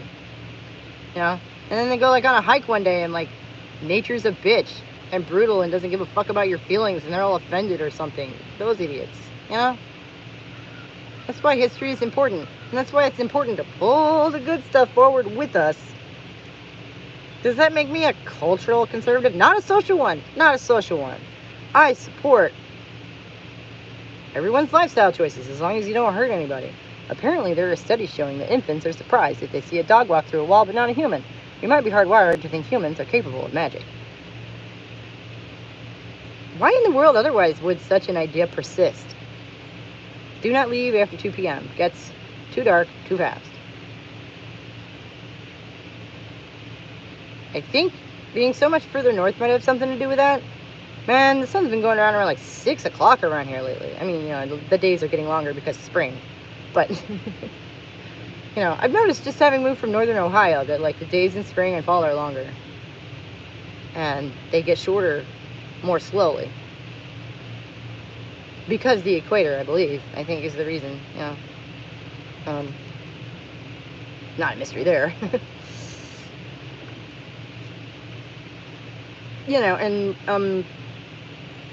Some of the things that we need to pull, ironically, that we ought to pull forward with us from history are scientific innovations, and the knowledge of them and where they came from and how they work. That's not conservatism, is it? But it is conserving, things, culturally speaking, that are important. Discoveries that we would want to bring with us as we, it reminds me of keeping a journal, where you'll have this epiphany and you'll write this whole journal entry about it. And then you might go back years later and wow, not only do I not remember writing this, I had forgotten all about the thing that I thought about. I'm so glad I wrote it down. You know what I'm saying? Is midwifery considered conservatism? Not on its own. I would say that's a neutral. No. Women helping women have babies? No. That's just a thing that happens, and it's probably a positive because goodness knows a woman having a baby can use all the help she can get, all the experienced help that she can get. I think it might be older than even that, but good question.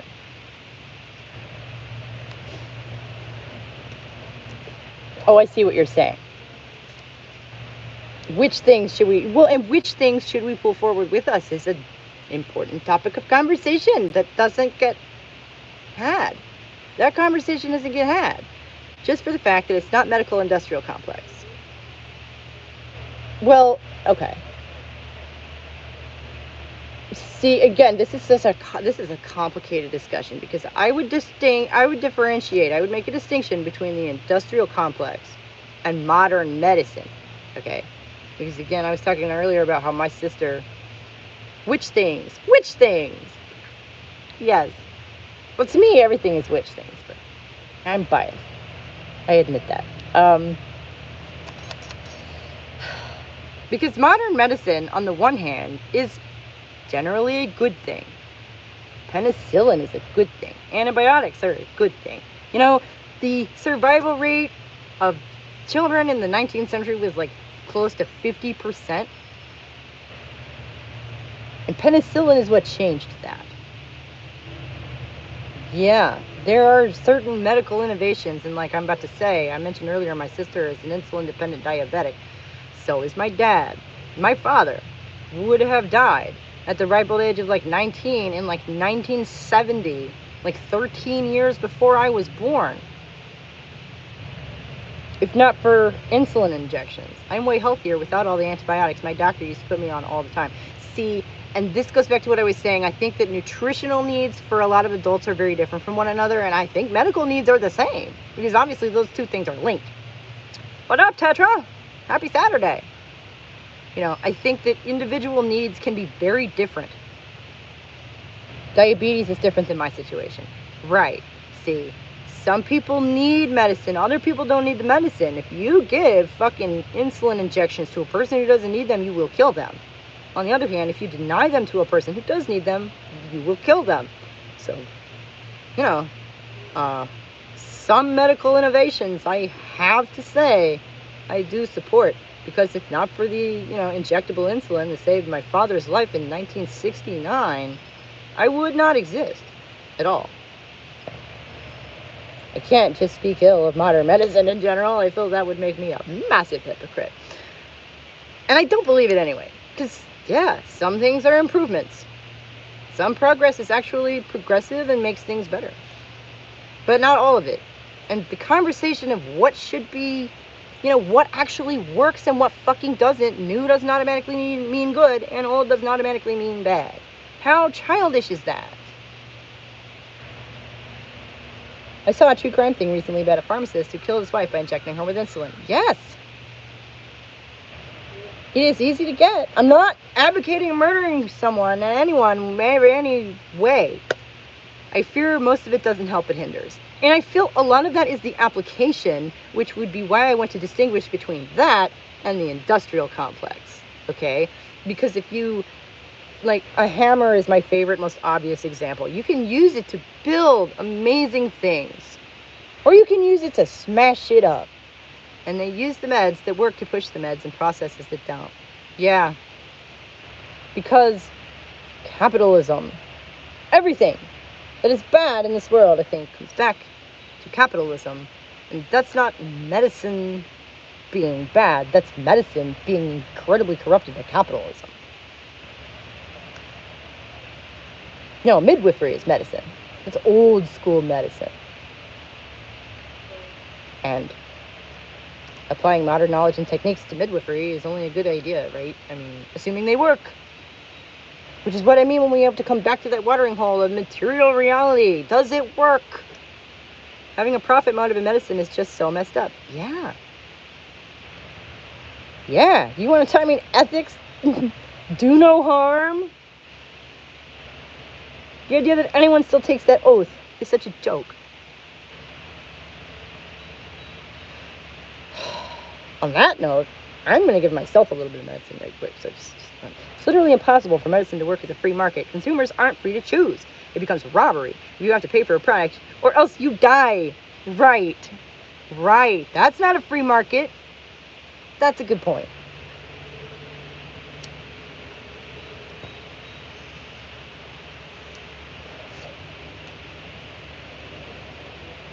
You're a captive audience, and that's why it should be a utility, like water, which you need to live. My husband takes blood pressure medication, and sometimes we can't get it for whatever reason, which is absurd. If you have hypertension and you just left untreated, it will eventually kill you. And the treatment is so easy and well established and cheap to manufacture. They could hand them out like condoms at the health department if they wanted to. It reminds me of CDs. Y'all remember CDs, right? Compact music discs. Cost like 25 cents to manufacture, and then they'll charge you 15 fucking bucks for it. What a markup. What a racket, I swear. Like maybe $1 it costs to manufacture that bitch. Maybe. That might be for DVDs, though. I might be misremembering that. It's been a while. But I literally learned this in a class in college. So, this is not me just talking out of my head. Though it is. But I didn't just make this up. These numbers. Yeah? I remember being shocked. And really haven't bought very many CDs since then. Well, I mean, you don't know anyway, but shit, they were on their way out at the time.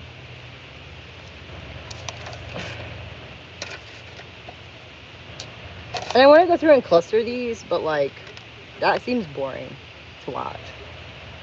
I wouldn't have minded the CD prices if I knew the money was going to the artist. Most goes to the company and producer. Sorry. Yeah. Yeah. And you know, it's really interesting because the internet about 15, 20 years ago was poised to really shift all of that. If anyone remembers that stuff, that's when I was in school and there was a lot of buzz.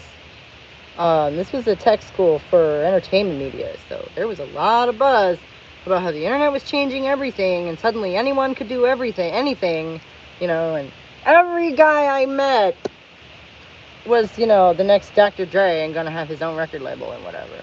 Because recording, producing the music had become so readily available. You know, it used to be you had to buy a tape machine the size of a fucking Honda, like a small Honda, but still, I'm not even joking. These things were massive, okay? And like the only people who could possibly afford to buy, purchase, and maintain a machine like that is a big studio. So small studios really weren't a thing for a long time, and all of a sudden digital came in, and digital became affordable, and digital, you know, editing software became affordable, and yeah, all of a sudden everybody was a music producer. And you could, you know, sell your stuff just freely on the internet. You know, you could communicate to your audience. You could build an audience without ever having to even leave your house if you wanted to. And people still do that, you know, obviously. And indie music is still a thing. But the recession really killed the mid-size or the small home studio. There are 3 levels of copyright music. 1, lyric writer. 2, melody writer. 3, owner of the recording tech used to record the song. The singer can or may get little or nothing. Yeah, that's true.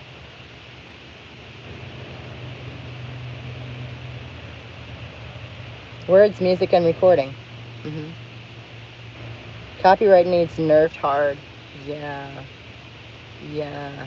Because, gosh, it's another one of those things that's like set up for capital or something. Which, like, and here was my first clue. When I realized, you know, I really learned what, you know, the basics of economics, essentially.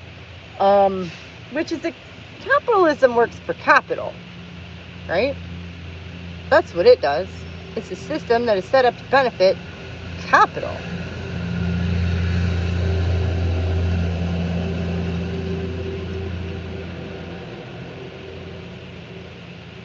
Not people. And we're all people. None of us are capital. None of us. And capital is not a people. Capital is not people. So that to me seems like just automatically, logically going to be some sort of conflict of interest there. Right? And the phone is telling me that it's going to die soonish. I'm going to wrap this up, I think, anyway, because it's been almost 2 hours. So I think this is a nice, healthy live stream. And thank you all so much for joining me. This has been great today. We've had a very lively conversation. And I got my list. I'm going to go and everybody get their favorites down. I'm going to go and collect them into like clusters of like topics for next week. And then maybe we could rank them next week. That could be fun. You're very welcome, Lest. Was dope, wasn't it? Yes. We have a good time, I think. We're a tight-knit crowd. We have a good time. I like it. Well,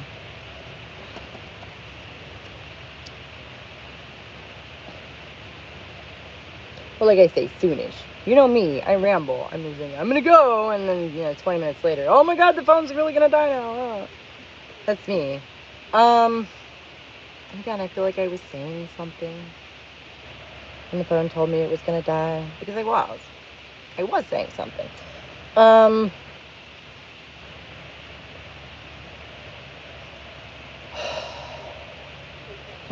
What was I saying? Tra-la-la. Let me see if I can find it in the, maybe it was response to something someone said. Oh yeah, talking about copyright and the mid-sized studios and whatever. But yeah, basically the recession killed all that, and so, you know, all of a sudden all the, you know, egalitarianism just fucking evaporated from the music. People are not capital. That's right.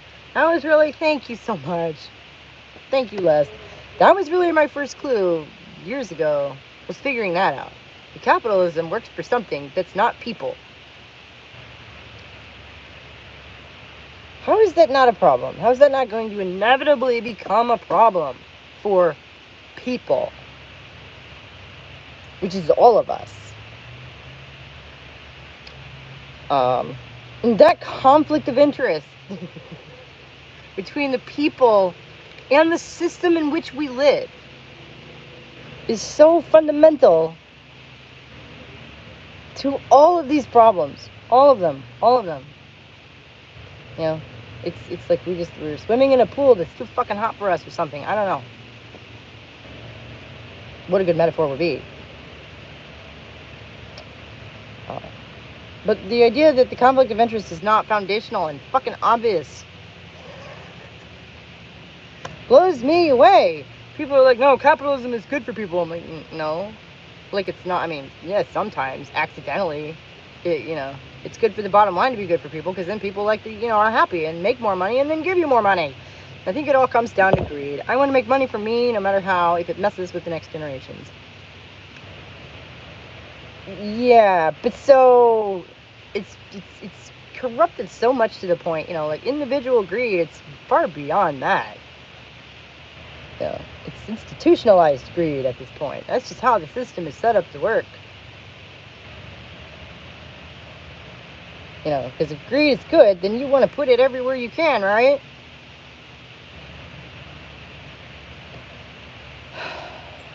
And this goes back to something I've touched on a couple different times, where some of the most dangerous philosophies are some of the most positive and empowering sounding ones to the individual. And then in practice, if everyone is doing these things, you know, I don't want to say in unison, really more in tandem, you know, this shit just starts to rattle off the rails and fall apart. Be it a DeLorean or a locomotive or whatever.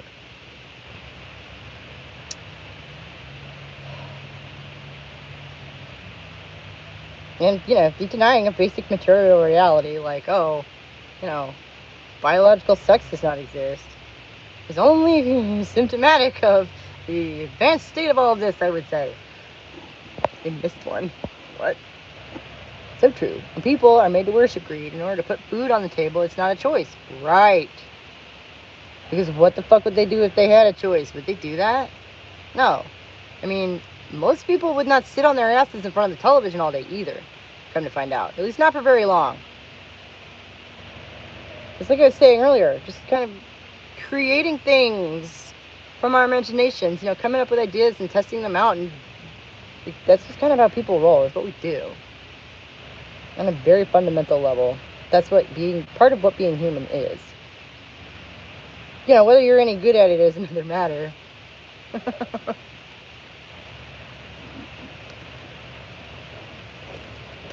It reminds me of that fella in Florida who built that, like, giant maze or castle or something out of, like, coral pieces, right? And it's like these giant, massive bits of stone that nobody knows how the fuck he did it. But he did. And, like, there's never been any evidence to prove that he didn't do it himself, or, you know, and, like, there's plenty of evidence to prove that he did, right? Like, there's just one old man just built this giant, massive fucking castle out of, like, coral rock.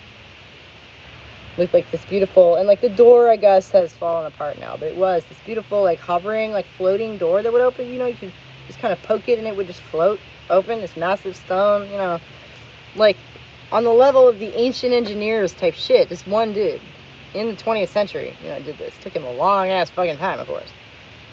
But, you know, that's the kind of thing I'm talking about. Like, that dude just came up with that guy, whatever that was, himself. Nobody knows how he did it, and now he's dead, so we'll never know. It's just some dude. That's the kind of thing I'm talking about. And he didn't do it to become famous. He did it to do it. Because he had an idea. He got a wild hair up his ass, as my mom would say. And he just had to fucking do it. That's people for you. Some things we all have in common.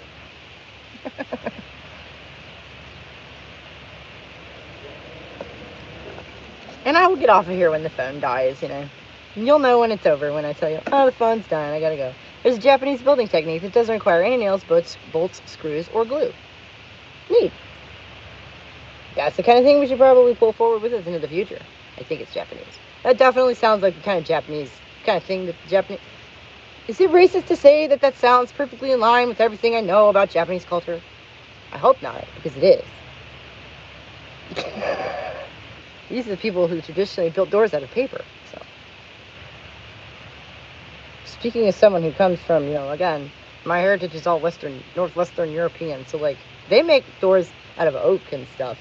I don't know. Japan is fascinating and strange. To me. No, that's not racist. Good. I know. It's like what I was saying last week about how I know a lot about, like, programming and stuff, just because I've known so damn many programmers. I've known a whole lot of Nipponophiles, I think you call it, people who adore Japan. My ex is now married to a girl who taught English in Japan for 3 years. So, you know, I knew her fairly well through the years. She actually lived there for several years and would just kind of talk about it sometimes, you know, like you do, experiences that you have in your life. So not even all of my understanding of Japan is based upon, you know, anime weirdos either. So, for whatever that's worth. I'm not sure I'd want to go there. I feel like with my natural hair color especially, I might stick out just a wee bit. So. Like, people judge me for having bright red hair here, much less over there. The Japanese learning community is fascinating. Oh, I can explain where I got lest I remember from. I forgot that I was going to before. That would be great. Yeah, that'd be a great place to close, too. Some of them become almost obsessive. Wait, almost obsessive with what? Japanese learning community. Yeah. Yeah. Also, my first experience of, like, anime when I was, like, 13 was a cousin of mine who was autistic. And that was his focus. So, yeah. I've actually met a lot of other guys like him over the years. I know how to handle them. You know, I don't know. I have another cousin, actually. I don't know. See, I have this thing. I grew up with a couple of just awkward dude cousins who, like, never bothered me because they weren't, you know, creepy. They were just weird. Which I kind of get. You know, the fact that I'm more articulate and socially intelligent than they were, notwithstanding, the being inescapably, you know, where you just really cannot help just being a fucking weirdo, like, I feel that. And I'm really just kind of waiting on Les's story, but probably the best example of how people just kind of, like we were talking about projecting ourselves. So I got Lest We Remember from the kind of creepy play movie called The History Boys. At one point, a teacher takes the students to a war memorial. The teacher points out how, lest we forget,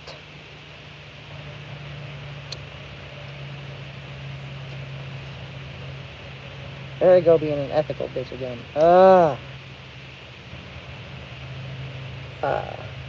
Is a spell lie. Is a spell a lie, because if people really remembered what happened because of war, they wouldn't worship it anymore. Ooh, love it. You might have seen talk of anime influencing transness in some gender-critical spaces. I don't think anime is the driving force behind transition for many, but there's a certain level, kind of trans person who's very into anime, and it clearly affects their self-concept. You know, and I believed that, and I have heard that, and I do think that's true. This certain, he says it's a reversal, so I chose Lest We Remember to be a reversal of that reversal, if that makes sense. Yeah, like you fixed it, right? I mean, it certainly makes sense. As like I say, what a handle. I love it.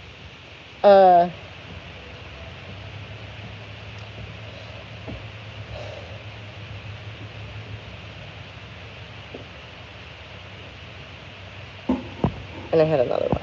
What was it? Yeah, affecting your self-concept. No, it did affect him, obviously, my cousin.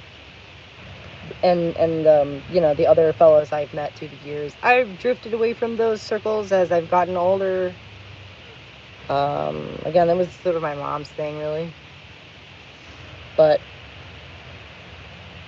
yeah, I can completely see that escalating in that direction. It has always made, you know, gut level sense to me that certain individuals would be, you know, and but what with the, like, literally one of the first ones he told me about was Ranma. So the one where, like, if the boy gets wet, he turns into a girl, you know, kind of like Splash, but with sex instead of mermaids.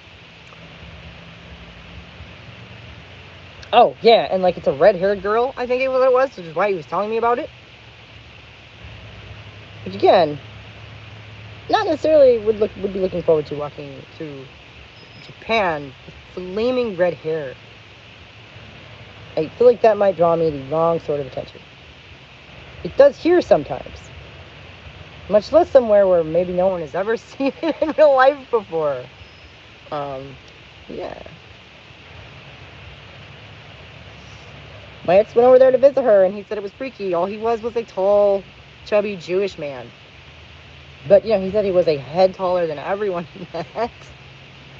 And that they, you know, treated him like a jolly fat American. He found that very funny and strange.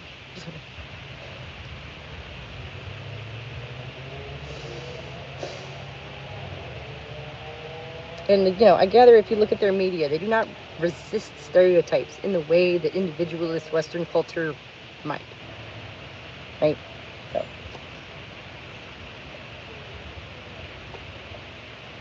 But that's a conjecture on my part.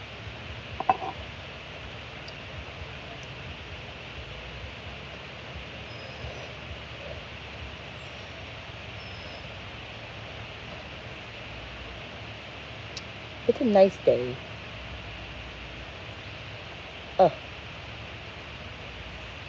If it doesn't rain, I'm going to take my kid to the park. Because my alternative is to sit here and finish the scene I was working on yesterday. That's what I was going to talk about by the end. At the end was the book. Which is, like, unpleasant. It's not, like, bad. It's one of the reaction I am hoping to elicit from the reader is, oh no, really? Oh, crap. You know, kind of thing. Which, like, writing that is a bummer. So I don't really want to do it. I'm going to. It's half finished already, at least. From yesterday. And I have, like I said, like 6 more scenes, and the bitch is done. Not counting the couple I'm going to add to book 1 and the couple I'm going to add to book 2, but that's later. At least with, like, the signpost, the goalposts, like the signpost. Yeah, will be set. The beginning and the end. You know, and I can fiddle with the middle and whatever, but it'll be done. You know? What am I going to title it? It's called Bexwald Arcana. Let me write that down.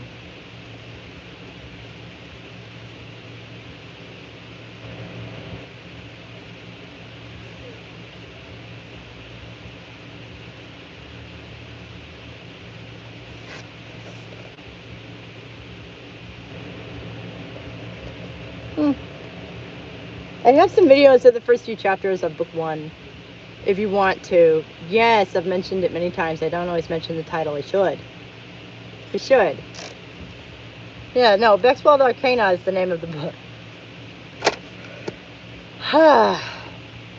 That I'm almost done with. I started it in March of last year, so yeah. Woo!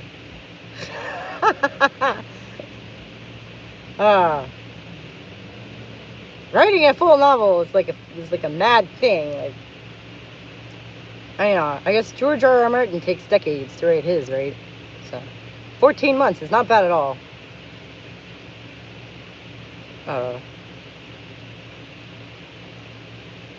But yeah, I don't know. Endings are hard. So exciting that you stuck to it. Well, buddy, done. Thank you. I hope to get everyone's opinion on it eventually. You know, y'all take your time, obviously. it's not done anyway. Oh my gosh, do I need to go back and, like, when I finished the first one, I was like, there it is perfect, it stands alone as a perfect pearl bubble of fiction, just blah, you know, it's done. And then I wrote the second one and the third one, and I was like, oh no, no. I have to go back and rework it quite a bit. That's not to say it's not good as it is, and it is what it is, as it is, you know, but it's like a cake without the icing. It's not finished, and you can tell it's not finished. And I can definitely tell it's not finished, you know. And man, do I got the perfect icing to put on that thing. Oh, it's gonna be good. I know exactly what I'm gonna do. I mean, that's the thing. Don't be under any illusion that I'm, like, lost in the woods or something, because I am not. Like I say, I have a whole notebook here full of notes, keeping track of all kinds of background stuff that, frankly, like, most of it didn't.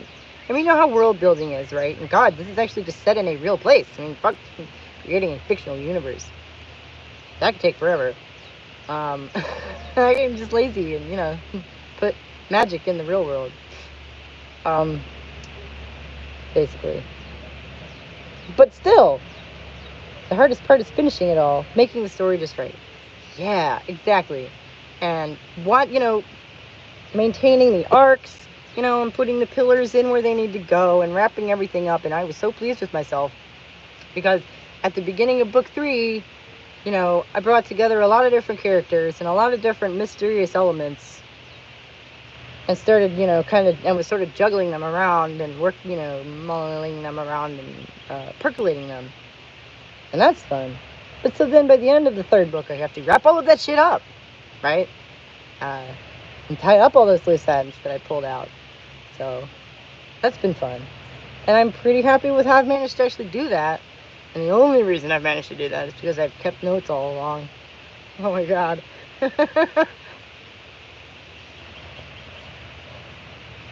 But, you know, it's a little bit of a mystery, so if you don't actually solve the shit and, like, explain stuff, though, that's not very rewarding, is it? So that takes careful plotting, though. So it's not, you know, just character arc stuff, it's also plot stuff, and well, I mean, working the two of those together was the easy part, quite frankly. I love this writing advice sometimes, where it's like, your plot has to affect your characters, and I'm like, duh, how do you, like, how you have crazy shit go down and have the characters not be upset about it? Like, what? Duh. I have so many open endings. Things do get wrapped up, but yeah, they generally leave a lot to the imagination. That's not what I'm talking about. Purposefully leaving things to the imagination, there is going to be an element of that woven in there. And I hope to start at least a discussion about the ending, and there will be, I think, differences of opinions about it. Both about whether you like it or not, and about the nature of it and what it is, you know, how it actually went, you know. Without giving anything away, I hope. Oh no, I know that isn't what you're talking about. Okay, so playing with open endings can be fun. But at the same time, this has specifically, purposefully been sort of a mystery, especially the 3rd section. You know, the first 2 set up all this stuff, and then in the 3rd book, you had to try and actually figure out what the fuck is going on. So I wanted to actually walk the reader through doing that, you know, because I felt that would be, you know, lacking, you know, like the resolution and shit of the plot. So, it's just the sort of story that it is, you know, really, is that it demanded that sort of an ending, and leaving too much open-ended would, I feel, be unsatisfying. And, well, you know, the last thing you want as an author is for somebody to slam down your book on the table. You slam your book down on the table after they finish it and go, well, what the fuck was that? Right? That's the last thing you want. Is the ending going to upset a few people? Yeah, probably. Here's a couple different elements in there that are probably going to piss a few people off. Hey, K-pop, what's up? Oh yeah, we're at 10%, so probably 5-minute warning, unfortunately, by the way. But yeah, the ending is going to piss some people off. There's a few elements in there that are going to annoy some people, I think. Which is fine, because the story is what it is. I have no interest in changing that to, worry about anyone's expectations. Your mileage may vary, I mean, obviously. As to your level of enjoyment of the thing. I think a lot of you are going to enjoy it a lot. I think maybe that means that certain other people are really not going to, which is fine. Frankly, they'll probably only be reading it if it's pretty successful, so. Yeah. Bring on the hate, I guess.